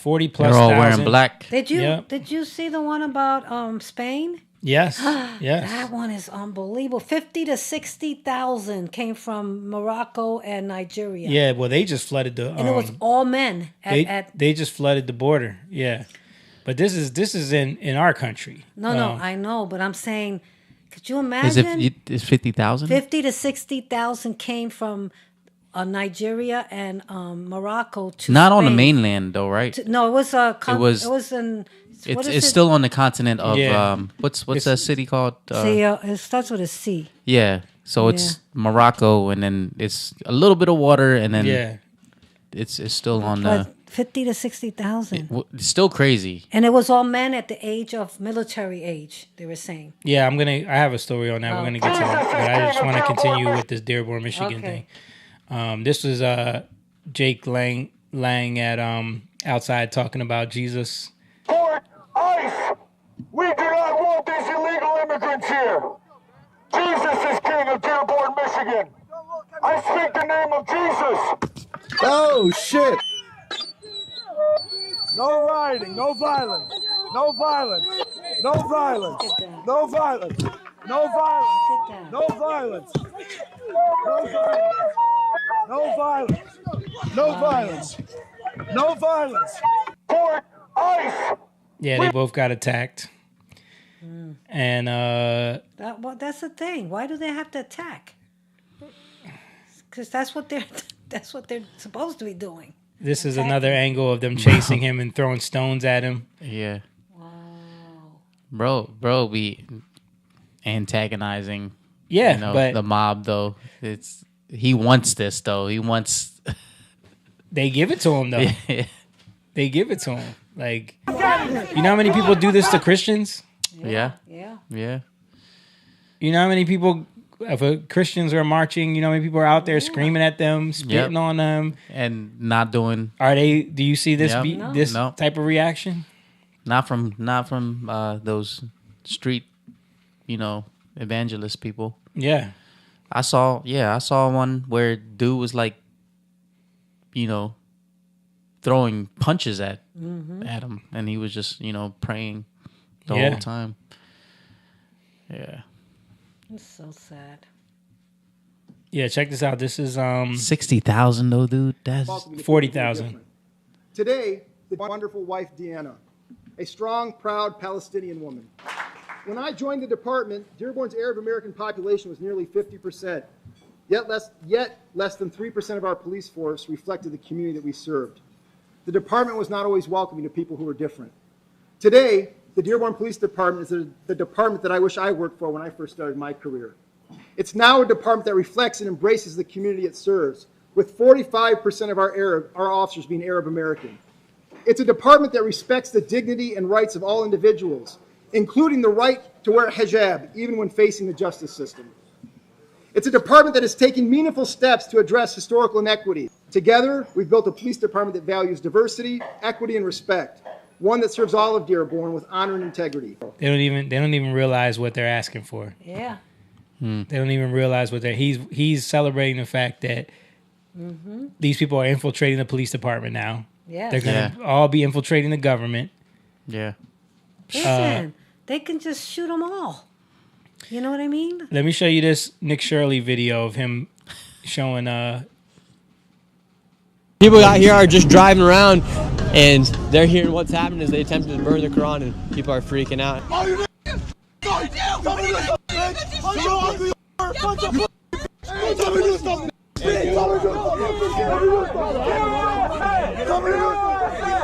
are just pulling over. Come on, Ollie. Why would I get here? Why? I haven't done anything. They got word out that they're trying to burn the Quran, and you're getting heated. You're just pulling over. You're hopping out of the car. You're ready to brawl with anybody. I had my gun. I was gonna blast if I didn't see the cops. I swear to God. That's it. Hey, I don't care. To me, I don't care. My life, I don't give a f. Let somebody blast me. I don't give a f. Just because of the burning of the Quran, the attempted burning. I'll f that motherfucker's life up and his family.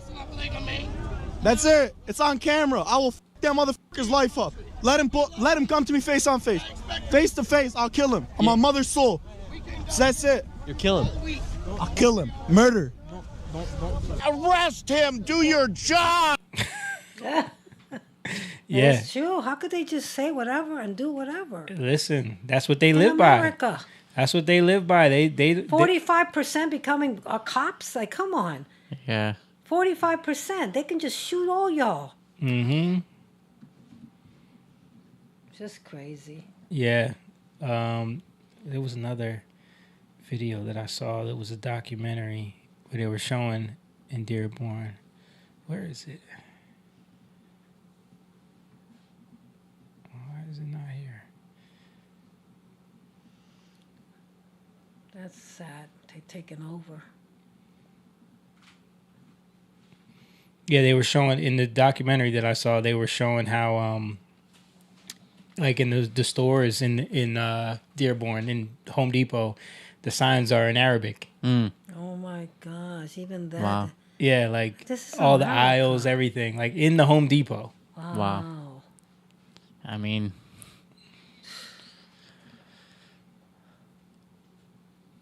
we've been to Dearborn. Yeah. Yeah, man. I mean, this is what happens. When the last time we was in Detroit, they thought Jake was Muslim. Did they? They were speaking. Oh speaking to yeah, him somebody in Arab. did. Somebody did come up to him speaking. Alhamdulillah. Yeah. This is what they have to They hear. never saw Puerto Ricans before. Yeah. Like, oh, you look like me. Yeah. Habibi. Imagine living out there and 5 times a day. Yeah, 5 times a day. This is the call of prayer that goes off 5 times a day here in the United States. He looking at her like, You probably voted for this, lady. Would you like to hear this blasting through your neighborhood?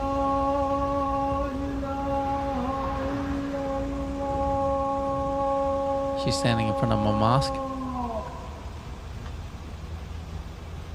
They don't have a choice of whether they hear this or not. Yeah, just do it. 5 times a day. Yeah, I saw a lady speaking like in the city council talking about that, like how it's disruptive. They got to hear that 5 times a day. Yeah. They don't care because most of those people that are voted in there are Muslim. Yeah. You know what I mean? Yeah. So, and then if the Christians do that, oh boy, praying out there, that's just sad, man. Yeah. Yeah. They get away They need with to get it. those church bells going. Get them church Yeah, bells you going. heard about that, right? They hear the church bells, they get all crazy. Play the church bells when, But like Mom said, in Spain, it was a huge rush to the border there. Border invasion in Spain. And if you're trying to claim that these refugees that are between 18 and 24 years old and easily could be militants are dangerous, you're racist. They're running in fear because they're trying to change their lives for the better. Spaniards should be welcoming and opening their arms. They should be giving these people a place in their house to rest. It doesn't matter that they're not documented. These are all very good, these are humans right here. Spain should be grateful that 80,000 people, bro. undocumented You see all those immigrants people? are coming Yeah. into their country. These people can vote, they'll be on welfare, they can take money from the government, they could follow your kids in the streets and keep them safe at night. I mean, seriously, what could go wrong here? They swim just like the rest of them. And just because it's literally 100% men crossing the border doesn't mean these people are here to ruin your country. And at the end of the day, it's only 12,000 people crossing right now per hour. You see how dumb that sounds? This is what Democrats and the liberals want in our country. European Union is silent right now. Spain's not even sending in their military and is pretending that nothing is wrong. Oh, they did now. Letting these ignorant leftists gaslight you because they started breaking in stores. They started breaking in people's houses, breaking into stores. Wow. Yeah, they started acting crazy. Wow. Meanwhile, look who's standing there waving everyone in. Come on, guys. Come on. Come into our country. Until they, you know what they do to those. her. You know what they do to those. Yeah. Wow. And she's stupid. She's out there, and they're saying they're gonna be raping the women there and doing all this stuff. Yep. I mean, listen, we always say it's the liberal white women. Nos han invadido. Estamos encerrados en las casas. Los supermercados están saqueados, no hay suministros, no hay absolutamente nada. No sé cuándo vamos a empezar a tener hambre, porque es que estamos vaciando nuestras neveras. Hay gente por todos lados. Es mentira que hay gente buena, que hay gente mala, que hay de todo. Están intentando entrar en casas. Mi hermana ha salido a la casa, ha tenido que salir por la ventana porque estaban metiéndose en casa de la vecina de enfrente, a gritos pelados. Wow. Esto es una auténtica locura. No hay nadie que nos proteja. Nos han abandonado. Somos españoles. Tenemos nuestro negocio, nuestra vida. Somos gente trabajadora, como cualquier español. Necesitamos ayuda.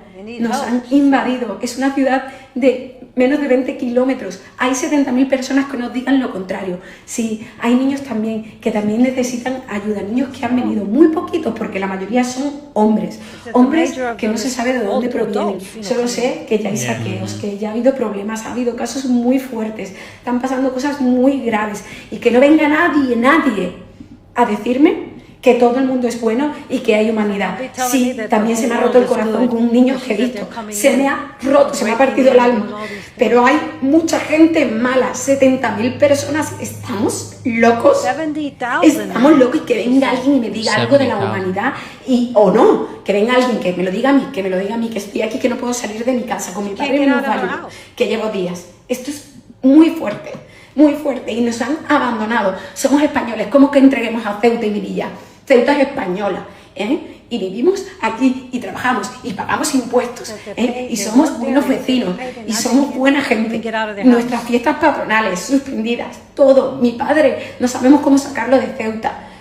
Hay muy poca vergüenza, y que venga alguien, un solo comentario que diga que no tenemos humanidad o que no tenemos algo.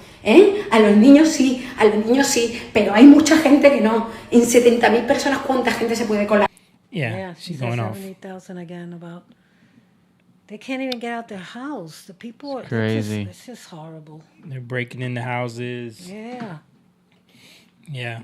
My goodness. Pray for the people in Spain, man. Yeah. Like, that's a crazy story. And that's what they want here, man. That's what they want. That's what they were trying to do in our border. Yes, thanks to Trump for putting up that.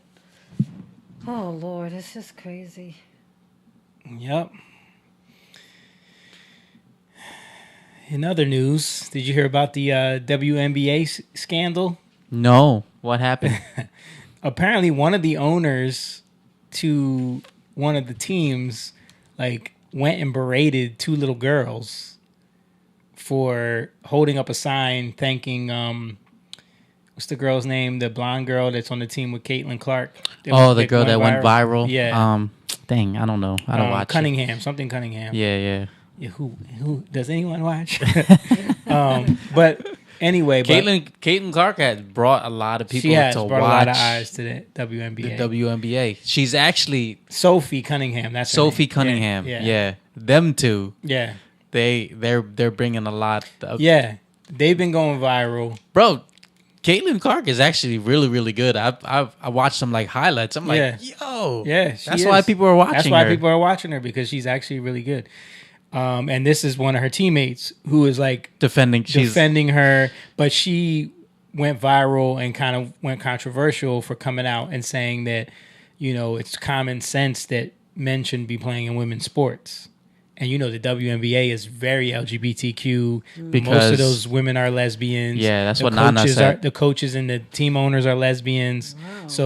So they're advocates for LGBTQ. But she's talking about men playing in women's sports. Mm-hmm. So there was two little girls holding up a sign saying, "Thank you for speaking out for young girls," or whatever. Because a lot of these young girls that are athletes don't want to have to compete against boys. And an owner came, saw their sign, and started berating them.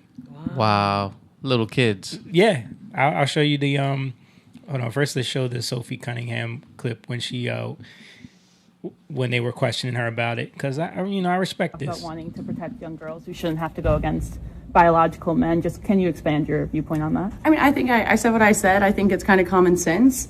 And I think I'll always believe in that. I think it's really important to protect children, and that's little girls who are also involved in that category. And so I stand on what I said, and I always believe that. Yeah. Do you see your advocacy on that, like taking any form going forward? You know, I don't know. I'm not a very political person, but I do have beliefs. I have morals, and I'll always stand on those and be true to who I am. And I think people are going to take it how they want to take it, but I've never even really said anything about that. And so when it comes just to protecting young girls in sport and women in sport, I feel very strongly about that. I think that's why you have Title IX. That's why you have some of the greats in women's sports. If Title IX and women's sports were protected, then you wouldn't hear about any type of women in sport. And so I think in the future, it's just really important to protect.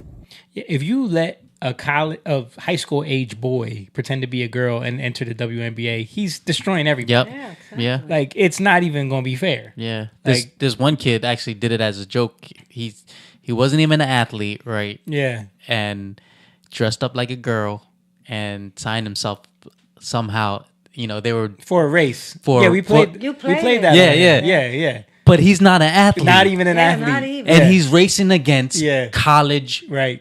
You know, track stars. Yep. Yeah. So that tells you something. Yep. That men and women should not compete. It's not fair. It's not fair. And you know what Sophie said. Yeah. It's supposed to be common sense. You would think. You know. But apparently, when you say stuff that's common sense, you know, people get offended. We love Sophie. And so these are the two girls that had the sign in the stands, and it just says, "Thank you, Sophie, for speaking up for girls." They're holding that at one of the games, and like little young girls. Yeah, and this is them telling the story of what happened. Thank you, Sophie, for speaking up. And so we were holding on, just watching the game. Again, we were being super great. We hadn't said anything to anyone else. We were being super respectful. We were just holding our signs and cheering for both teams. And this older lady comes up to us.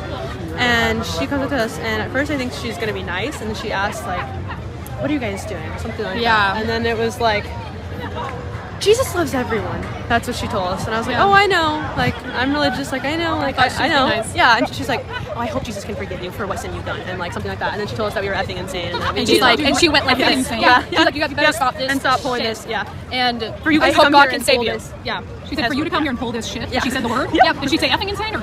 No, she said the word. And nobody around you spoke up for you. No. I will say honestly, when I came over, you were in tears.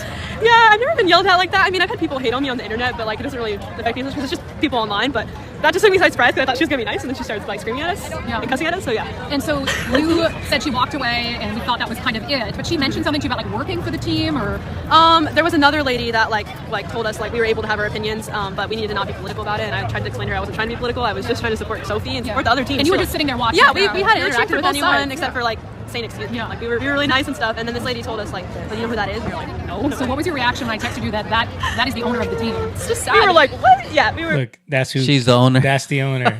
And imagine that you're supposed to be like the. These are the people. And not only that, these are the people that are coming to support your team. Yeah. Yep. We were shocked. Yeah, it's disappointing though too, because she's also a woman and she just kind of cussed out two 16-year-olds that were just trying to have fun. We weren't trying to be political. We were just trying to support Sophie, which I guess we did. Yeah. And so overall, because I know that wasn't the only person who was like giving you a hard time, kind of. I mean, did you feel like they've got their no hate signs up, and did you feel welcome? No, the whole time we were kind of on edge. I was like, should we pull our sign out? I don't know. Yeah. And the lady was sitting right across from us, and the two people on the side of us were like turning their back and trying to sit as far away from us. Yeah, they did not. Because one of them, when you sat down, did you notice that they had no hate in these United States? I didn't notice it till after she had said something like, "Sophie's not actually speaking up for girls," which who else would she is. But anyways. I mean, just in general, like you're at this sporting event that really is about the peak of female athletics, and for them, the owner, to treat you in that way for wearing this T-shirt. I mean, what do you take away from that? That maybe we're not being very hateful, and maybe they should work on being more kind to people, even though our opinions differ. Because we were being respectful and kind to people, and I don't care if you think something else, it's your opinion, but obviously she was not happy. So the WNBA ended up suspending that owner for 5 games. Oh, wow. Yeah. Suspending that owner. Suspending from making any money? No, from coming to games, I guess. Oh, gosh. That's nothing. Yeah. How about you fine her? Right. I think they did fine her too. I think they did fine her. Let me see. You could speak. I mean, come on. What the heck? You can't even speak and say anything. They didn't even speak. They just had a sign. Yeah. Is that the owner of the team that Caitlin and Sophie play for? Yeah. No, that was the Seattle Storm. I guess the other team. Yeah, because they play for the Indiana. I don't know. Heat or something. What is it? Indiana. Bruh, don't get me to lying. Yeah. Because I don't know. Yeah, WNBA banned Seattle Storm co-owner Celeste Keaton from 5 home games and fined her an undisclosed amount. Her offense walking up to 2 16-year-old girls holding a sign, and one was and called them effing insane. You are unhinged. Yeah. Apparently it got like kind of crazy. Check this out. WNBA fans heckle teen girls wearing XXXY shirts in support of Sophie Cunningham. You leave my daughter alone. Go.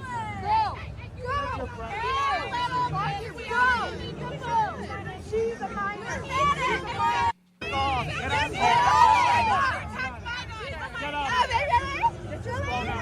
Security! Take the shots out!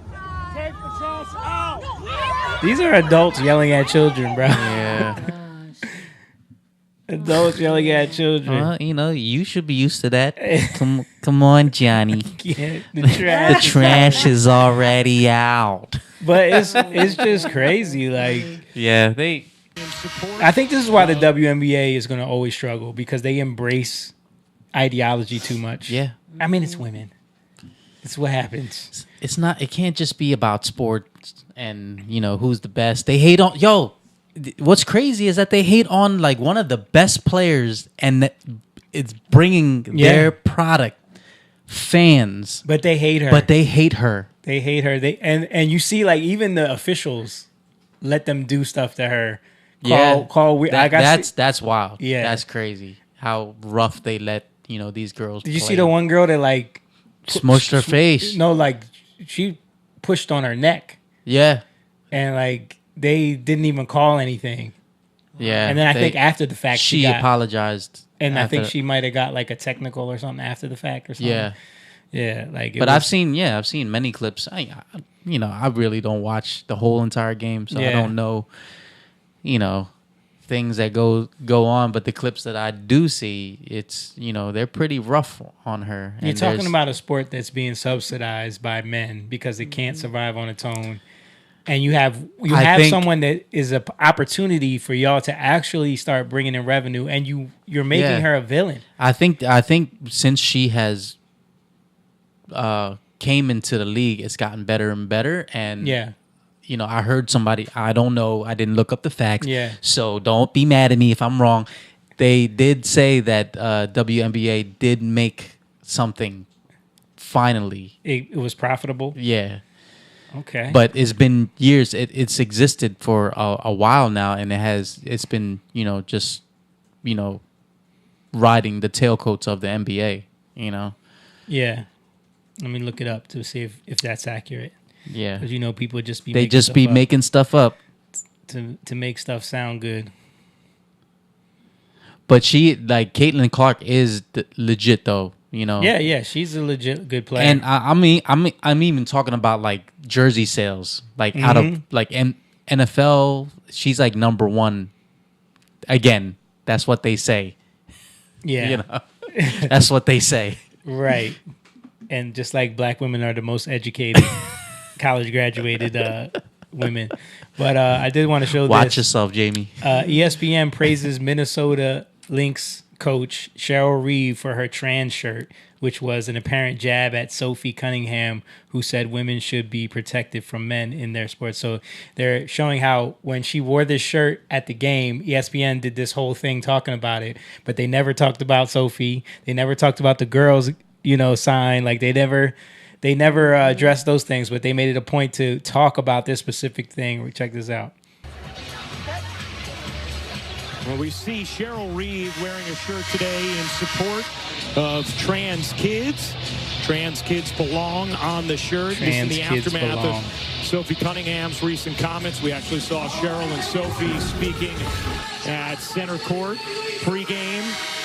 And yesterday, Cheryl Reeve spent a lot of time talking at length with the media about this topic. I would encourage anyone to go and listen to Cheryl Reeve's comments. Incredibly thoughtful, easy to find online, and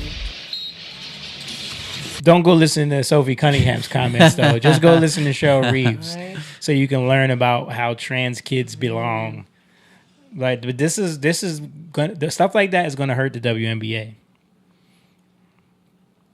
Yes, in 2025, the WNBA generated enough revenue to trigger revenue sharing with players for the first time, which multiple reports describe as the leagues reaching or making enough for profitable after decades of losses. Wow. It's crazy, right? Yeah.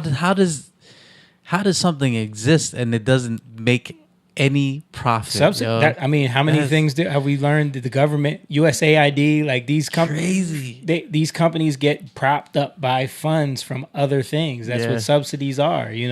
That's what the WNBA has been all these years. Did you see that they're trying to do a WMLB?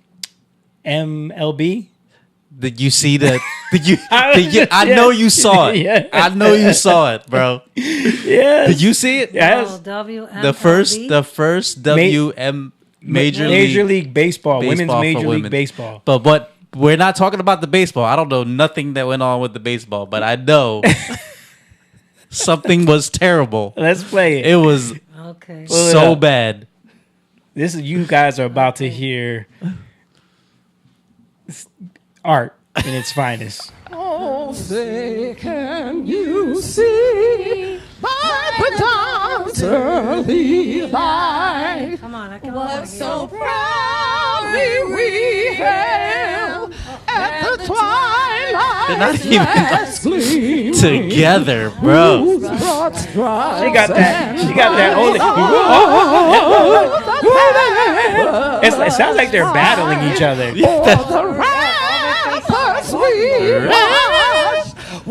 Bro was laughing. Yo, people were saying even the flag is disappointed. Look at the flag.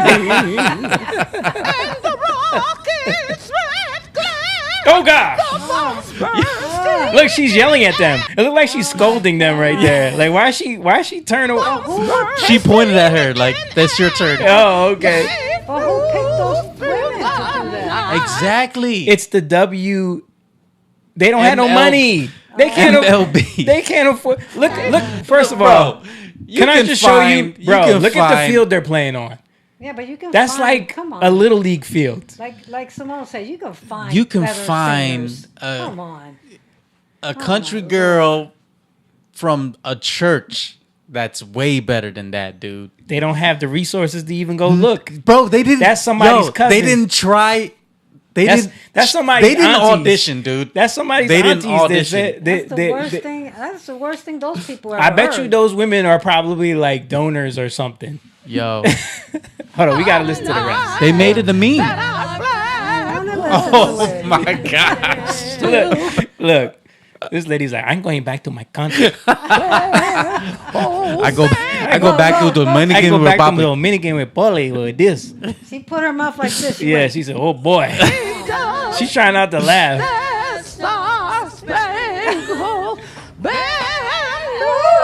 Look, the flag's like. Somebody should make it a meme, yo. They should make it like a mouth on the flag. Oh God. Oh, we killed the girl. Bro. Sexy chocolate. Sexy chocolate. That's terrible. Yo. Gosh, that's the worst thing I ever heard. WPBL. What is that? I thought it was WMLB. WPBL. Women's Professional Baseball League. That's what it's got to be. Yeah. Those people were cringing in there. Brother.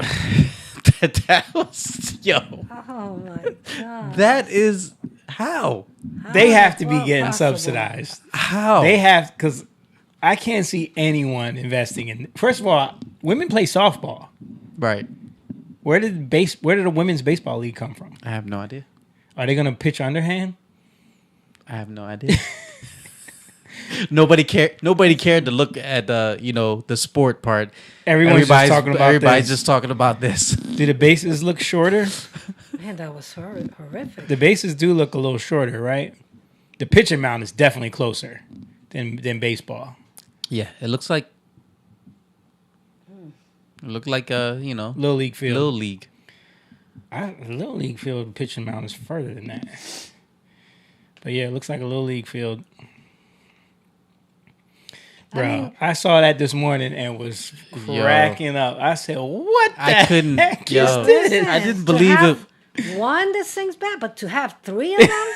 But she thought she was the leader. She was the Beyonce. Yeah.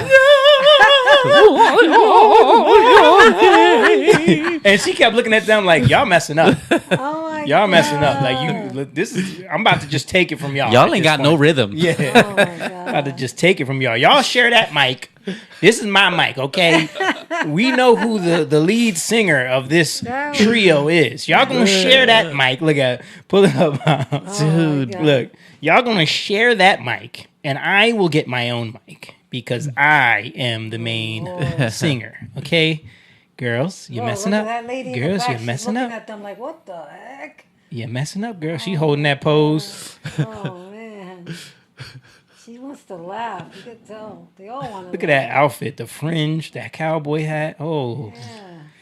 Man, that's a bad look. That's a bad look, dude. Somebody get their aunties. You know they have a marketing. They gotta have somebody who's like, booking. You would think someone would have vetted. No, I think that they just said we can sing, and they just said okay. But this is going to be your launch. Wasn't that the first game launch? That's what I heard. Like you gotta do it with a bang. That's a bang, bro. That's a bang. You think this might? You think it was on purpose? No, I'm saying is you think this might have been more effective than if it was a good singer. I think it might have been probably because I didn't even know there was a women's baseball league. Now I know. So this might actually be a marketing strategy. They probably did. They probably watched the tape of them and said, "I want them." Yes. They gonna sing our national anthem. We will go viral. We will go triple viral. Yes. And then we might make some money. So I take it back. That was great marketing. Great marketing. Great free marketing. That was the American Idol approach. She bangs, she bangs. I don't know, man. William Hung is better than that. William Hung is not better than that, bro. Come on. Pull up William Hung. William Hung is not better than that. No, that thing was I enjoyed William Hung. That was that was like I could. But William Hung, think about it. William Hung is what made American Idol what it was. He was the first season, right? Was he the first season? I believe so. William Hung was entertaining. Yes. He couldn't sing, but he was still funny. He was just as bad as that. I don't know. Let me see. I haven't heard. At least I could listen to him, but I can't. Those women, they you just feel bad. I'm trying to. Oh, here it is. Tell me your name. You blow me off like it's all the same. You let it fuse and I'm taking away like a bomb. Come on, yeah, bro. Baby. That's better.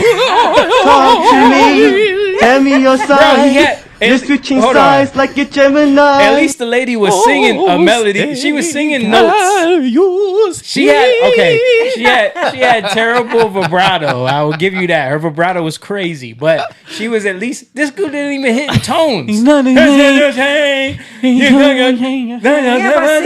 But see, it's a tone where you could deal with those women. Yeah. Oh yeah, it was like, bad, bro. You playing games and now you're hitting my heart. He thought it was Maxine Waters. That hurt. She did kind of look like Maxine Waters. She did kind of look like Maxine Waters. Look, Randy Jackson is cracking up. She bangs. Oh baby, when she moves, I go You sing the crazy melody? because she looks like a flower, but she sings like a bee. Yeah. Like every girl in history. Yo, come on, y'all He hit that. He hit the note. tripping. Y'all tripping. It's better than what those women were singing. I'll say William Hung is more likable than them. Yes, he is very Like, likable. again, he's got He's a little adorable. Bit, he's got the tism, so He's you adorable. give him a little more credit. But he's he a can't terrible sing. singer. Yeah, he's a terrible singer. Okay. But those women. But you know he got a record deal. No, he didn't. Yes, he did. Yeah. He put out an album. Yeah. Yes, he did. Well, I'm sure it didn't sell. Let's see. Oh, Let's it's check. sold. Let's check. I think he's successful. What? Come on. Jamie. He's gonna find it. Yeah. I don't want to hear it. You missed a lot of funny stuff, Pop. He said he just was able to get back on. Okay, let's see. Hold on, Mom. I'm just looking it up on. No, I'm looking it up on Grok. But right, somehow we could deal with that, but not those. Yeah, I'm women. able to deal with William Hung. That was, oh my goodness. That was hard. I could imagine all those people standing there like, what in the world? Oh my God. Okay, that was season 3 of American Idol. Okay. But you gotta admit that, like, those auditions, the terrible ones, is what blew that show up. That's what made them people want to watch. Yeah. That first, like, people weren't expecting to see the bad auditions. Yeah. And when you got to see them, You it see was the like, funny ones. Yeah. So his first album in 2004 sold 200,000 copies. Wow. Yeah. Okay, that's and not then bad. he did a listen to this title, Hung for the Holidays. He did a holiday album. Oh my Lord. I love Christmas. I might pull that out this Christmas. 35,000 copies. But can you for a play Christmas just album. one song from Hung for the Holidays? I want to hear one of those. I don't want to get copyrighted. Oh, okay. And then he did Miracle Happy Summer from William Hung. That sounds like an Asian title. Miracle Happy Summer? Maybe don't that sound like a Chinese like restaurant or number one Chinese? Yeah. Miracle Happy Summer from William Hung. Facebook is messing with Pop. It said the Facebook keep me off the podcast for a minute. Oh man, I wonder why. Sorry about that. Why is it messing with you, Pop? It probably knows you ain't pay your Patreon. That's what it is. Jamieing. I pay my Patreon, but it's not under Patreon. It's under something else. Nah, I'm just joking, Pop. That one in the summer of 2005, 7,000 copies, and I think his record deal ended after that. That was his 3-album deal commitment. But 7,000 still. No, I'm like, he gosh. did 200,000 on his first album. I know, like, but that's a crazy. shock, but then 7,000. He went bronze. That's bronze. So his total is 242,000 albums sold in the U.S. Oh wow. Yeah. I wonder what he's up to now. Yeah, that's a good question. He probably got babies and, he probably does got a family. Telling stories and showing William Hung, you probably know me from American Idol as the She Bangs guy. Yes, so I love doing video shout-outs because I know that it can really lighten your day, bring smiles to people's faces, and it's always part of my mission. Because I believe everyone has a right to try something new in their lives without being. I mean, he's just a great guy. Yeah, he's just a great. Very likable. This is why people liked him. Like he didn't, because they said in American Idol he didn't make it past the audition round. But that's how much people loved him. Yeah, is that they wanted to know everything. Yeah, he didn't make it onto the show. Wow, because he was terrible. But he just blew up because she bangs, she bangs. Oh baby, and she moves, she moves. People like that song. Likeable. See, likeable, bro. Bro, you know what's crazy? Not that lady. Yo, I'm not even. Yeah, I know. I'm not even gonna lie to you, bro. I was in Target this morning getting something early in the morning, and the Ricky Martin version of She Bangs came on, and I thought of William Hung. I did. You didn't care about Ricky Martin. Bro, you thought about William Hung. I honestly first thought like, oh, is this William Hung? And then I was like, no, it's Ricky Martin. And then like that. It's so crazy that this is we're now talking about this. Wow, because that literally happened to me this morning. Wow. That's crazy. I was hearing float like a butterfly, sting like a big she bang. I'm not like, yo, William Hung, man, what happened to him? And then I'm like, yo, this is Ricky Martin. It's not William Hung, it's Ricky Martin. But that's how much he did such a good job. No. There's a difference between being memorable and doing a good job. There's two different things. Yeah. Nah, I'm glad that he had his spotlight, and he'll never forget that. Yeah, man. And people will never forget him. Yeah. Just like, the real song came on with the real artist, and you thought of the guy. Thought of the guy from American Idol, the lovable William Hung. Yeah. I'm a fan. Especially when he said he's there to make people happy. Yeah. I know. He did that. That's I'm sure he did that to a lot of families, brought a lot of joy. Yeah. I'm sure he did too, man. Yeah. So did you hear about let's move on real quick. Last couple things. The grocery stores. Let's get on to some Mamdani, some socialism stuff. Mm-hmm. Did you hear about the grocery stores? Did you hear about his announcement? Because people were asking, they're poking holes in the whole idea of it. Mm-hmm. And they're asking like, well, what about the people that come from outside of the city and come here to try to get the discount on the stores? Like people are going to be coming from all over. Are they going to need IDs? Bingo! All of a sudden. They gonna need IDs. All of a sudden. How are you going to keep people from taking advantage of that, that deal, basically? And is there going to be a limit on the number of items that someone can take that are discounted at that level from that essential basket? So our RFP makes very clear that this is a program for New Yorkers to be able to put food on the table, not a program for people to be able to make a quick buck through reselling. I'm going to pass it over to our EDC head. Oh, you don't want to tell everybody that you're going to ask for IDs? Yeah, so if you look at our RFP for the operator, we are looking to make sure that we target New Yorkers, whether it be at sort of a library card-esque, and also we manage who's buying and library cards on everyday New Yorkers. So we are mindful of that, and so we're going to make sure that we have all the things in place to ensure that that does not happen. Doesn't that sound awfully familiar, though, to other communist bread lines when they would have to have a piece of paper or an ID to be able to access the food? But it's also hilarious how I thought it was racist to ask for IDs for things. I thought black people, the most underprivileged class of the communities, didn't have access to IDs. They don't have access to IDs. So how are they going to be able to take advantage of this program that you're putting in place with this discount if they can't get IDs? Yeah. But she did say library card? She said library card-esque. Oh. Okay. That's what she's trying to say ID. You don't want to without say saying ID. an ID. Yeah, but I'm saying, isn't that something library-esque? Yeah. Because she doesn't want to say doesn't want to say ID because she knows how stupid that sounds. Wow. I also want to play Bill Maher again because he was talking about Donald Trump has told 1 trillion he's talking about lies. the 1 trillion lies? The Mamdani stuff as well. Yeah, he hates Trump. And finally, new rule, Donald Trump has told 1 trillion lies, but when he says the Democratic Socialists of America are actually communist, that's not one of them. And it's not hard to prove it, just by quoting the DSA and their candidates. J.D. Vance was on the show, and I told him that if the Democratic Party keeps going in the direction of the DSA, my vote was in play. And all I heard all vacation was, oh my God, you're a Republican now. No, that's not what I said. I said in play.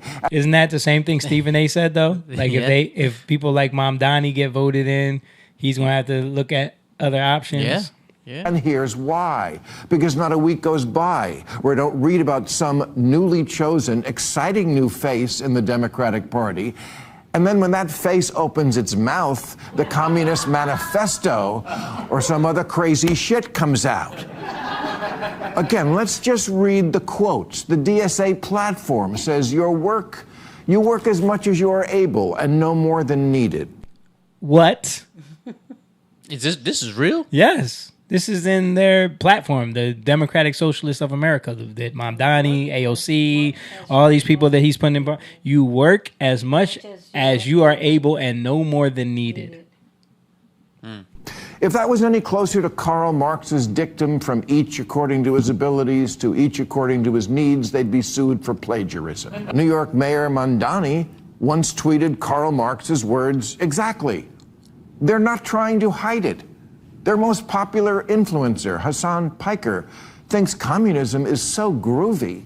He laments the fall of the two of the most murderous regimes in history, the Soviet Union and Chairman Mao's China.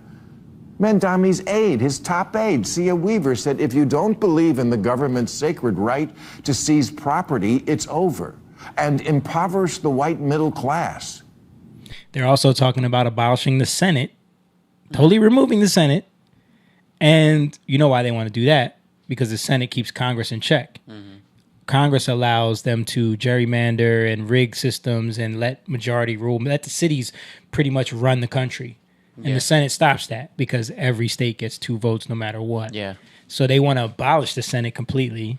I heard AOC talking about the Senate was established because of racism. Totally ridiculous.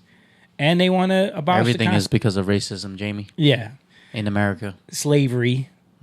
Like, the Senate has no roots in slavery. Yeah.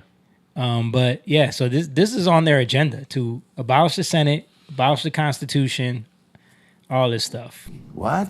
That's a goal? You know you're supposed to scare people into voting for you, right? One of the new soon-to-be Democratic congresspeople, Darlisia Chevalier, supports seizing all properties from landlords and said, seize the means of production. Mamdani has said the end goal is seizing the means of production. I think they want to seize the means of production. Now, maybe you missed that in school or missed school altogether, but that's communism. Now the coalition within the DSA, called the Marxist Unity Group, is in ascendance, and I must take them at their word when their words include, our commitment is to the long-term struggle for a fully liberated, classless society, in a word, communism. What do they have to do? Tweet out, elect more communists? Oh yeah, Sia Weaver did that. This is Mamdani's top aide. Wow. Elect more communists. Wow. Yes. Look at her. Wow. Good, I'm glad you're shocked. People got to realize this is going on. Yeah. I mean, we've been talking about this. Yeah. What's been going on in these cities. That's crazy. The one that they cheated out of Spencer Pratt getting the spot. She's a communist. Yeah, she's part of the DSA. Wow. Yeah. Yeah. Democrat. This crowd. One more clip from Bill. He's been on a roll lately. Literally wants to get rid of our form of government, the Senate, but also, and I quote, replace the president and Supreme Court with an executive and judiciary chosen by and subordinate to Congress. Yeah, no biggie. Just taking the very essence of our government, which is three branches checking each other and shit-canning 2.5 of them. Who could be this nuts? I'll tell you who. Morons who are still wearing COVID masks in 2026. This is hilarious. Remember we were showing the I think it was the Democratic Socialist meeting somewhere. Yeah. And they could never get anything done because everyone was, worried about feelings. Yeah. No clapping. But this is no using gendered language. Yeah, yeah.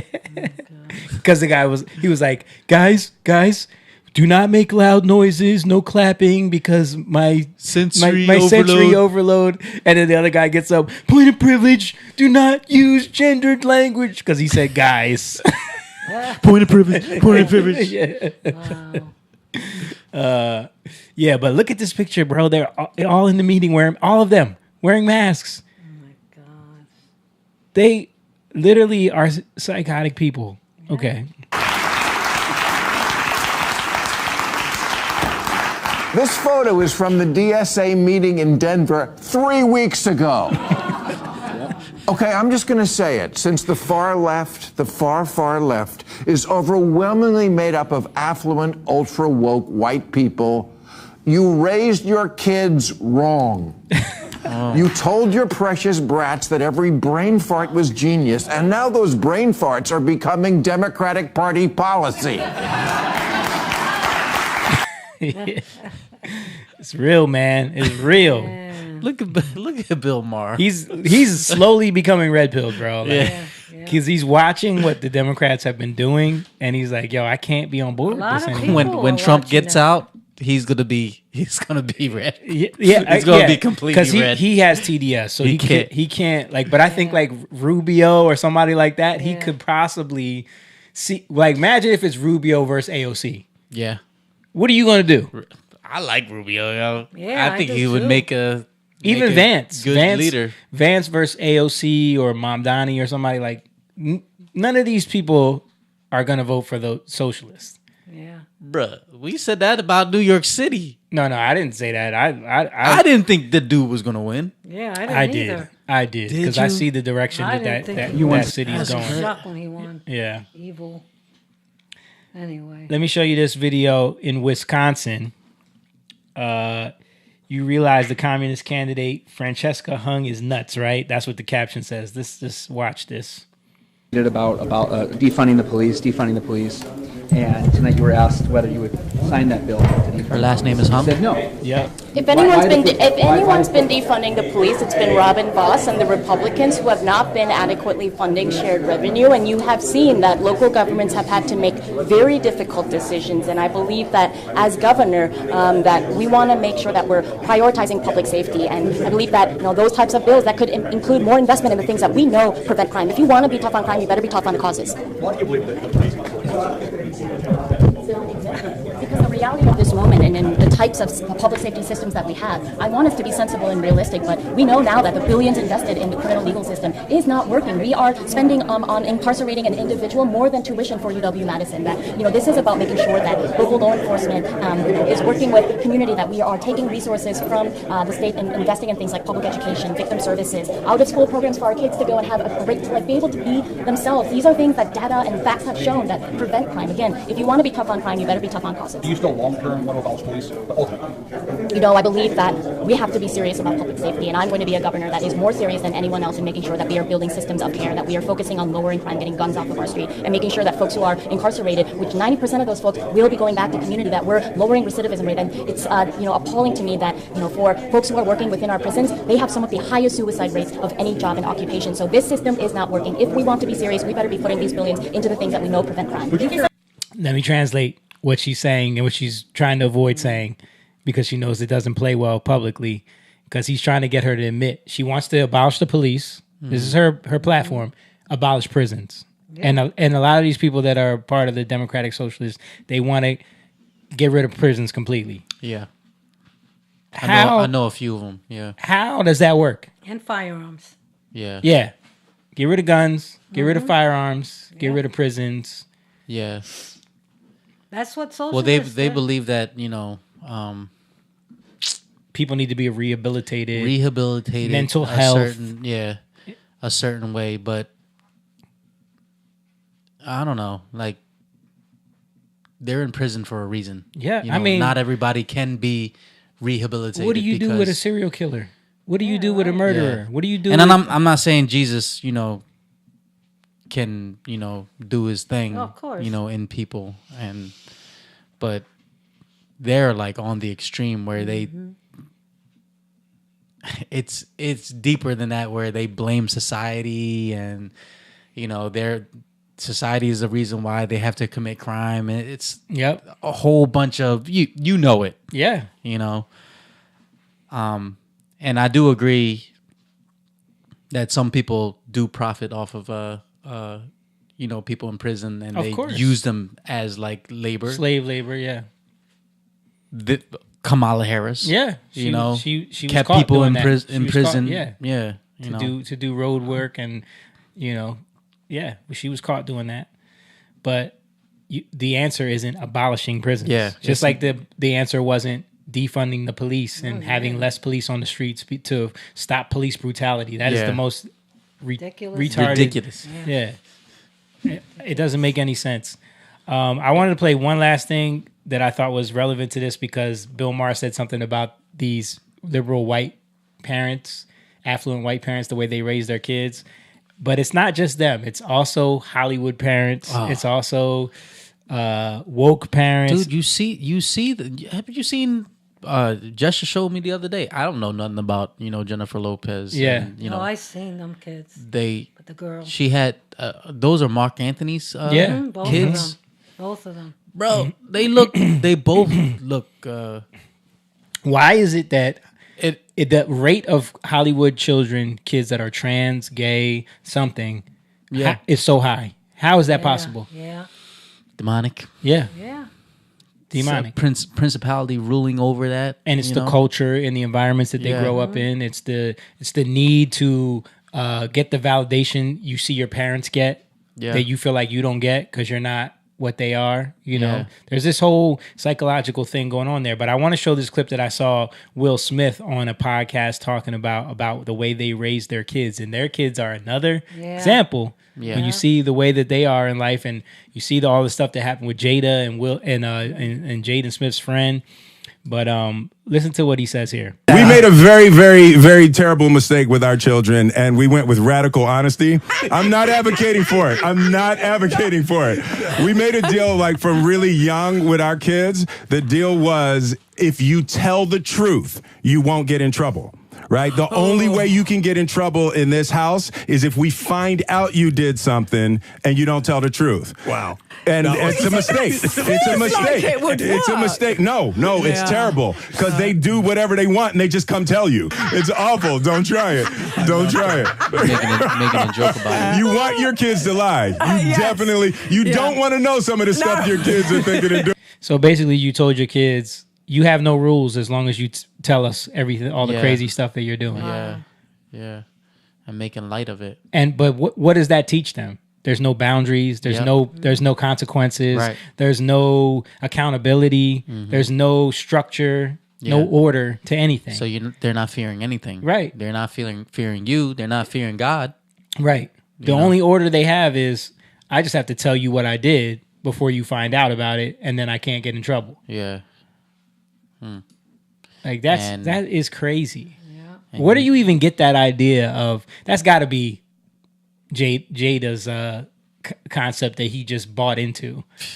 You know what I mean? It doesn't seem like he was making most of the decisions in that household. Yeah, he allowed it though. Yeah, he was the superstar.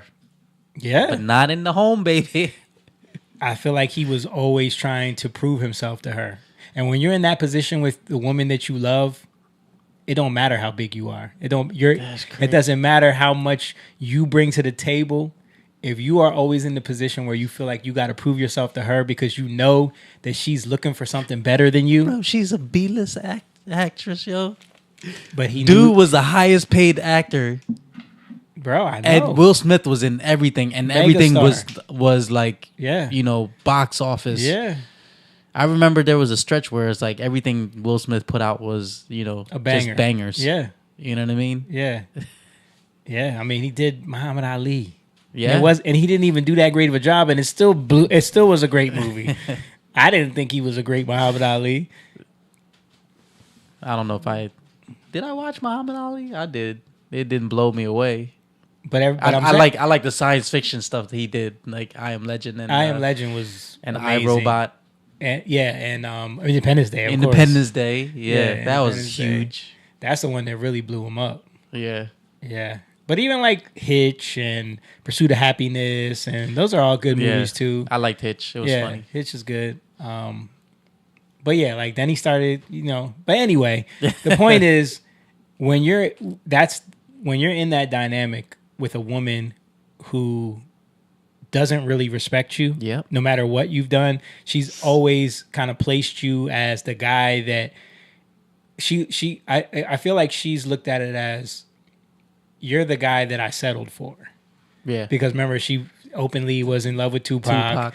Wanted to be with him. They've talked about this thing, daughter writing letters to Tupac. Can you please come back to life so my mom can be happy? Like, that's crazy. That is pretty crazy.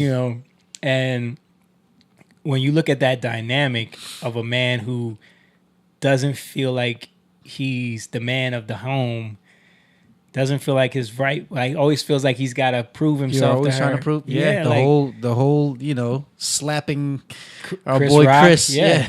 Like you felt that. Like he looked at her like, oh snap, I got to do something or Yeah. else I'm not a man. Dude, You know what I mean? dude was laughing at first because it was funny. Yeah. And then he saw, you know, his other half. You ever see that clip of when she confronts him with the phone and he's like, "Can you not record me in my house?" No. You never seen that clip? I've never like seen that. That clip showed like a true dynamic of their marriage. Let's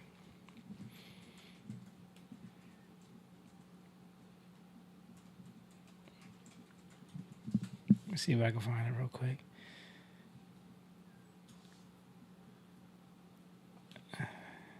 Yeah, I saw it before when people were talking about like their marriage dynamic, and she like starts filming him and asks him something, and he's like, can you not film me when I'm in my home?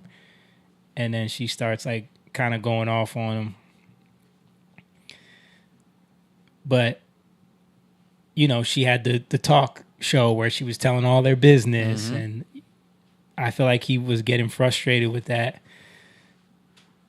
But anyway, like, yeah, when you're in a marriage, I can't find it. When you're in a marriage like that and you feel like you can't, like you don't have the respect of your wife, and she kind of runs the show and she's going to tell you how to raise your children, and that's what you get.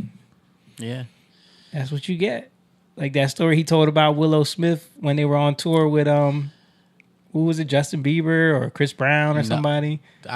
Wasn't it? And oh she no, said, Jay-Z had put her on this tour. Yeah, but it was with somebody else. Somebody. And she was just like, I'm done. Yeah. And then she cut all her hair off. Yep. Because he was trying to force her to do something she didn't want to do. Yeah. And he was like, but we told Mr. Jay-Z that we're going to finish this tour. Yep. Yeah.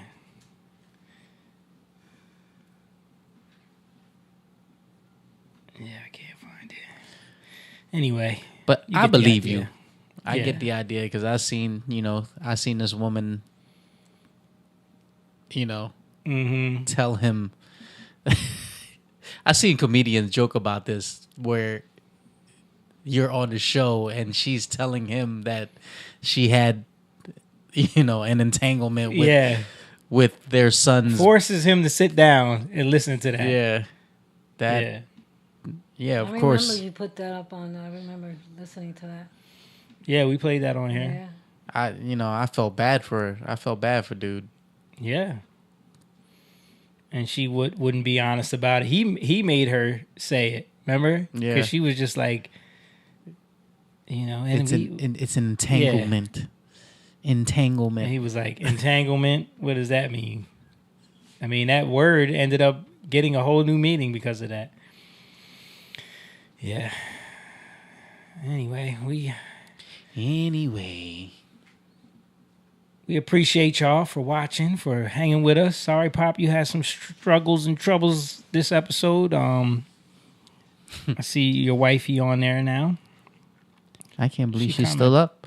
She said, "I only had COVID twice, Dad." Yeah, because he was talking about. I didn't read all that. He was commenting when we was talking about COVID. Yeah, earlier. Well, again, I appreciate you guys for watching. Thank you guys for being with us, man. Make sure you guys hit the like button, share this video with your friends. Again, if you want to support what we do and you want us to be able to continue to grow the Young Lion community, head on over to the Patreon, sign up, become a member, support us in that way. Or there's a Cash App link that's available also as well. And that's it, man. We appreciate everybody. We love you guys. God bless you. See you next week. Peace. Young Lion, go live, yeah. Young Lion, you rich, yeah. This kingdom has room, yeah. Go and fight people in, ooh.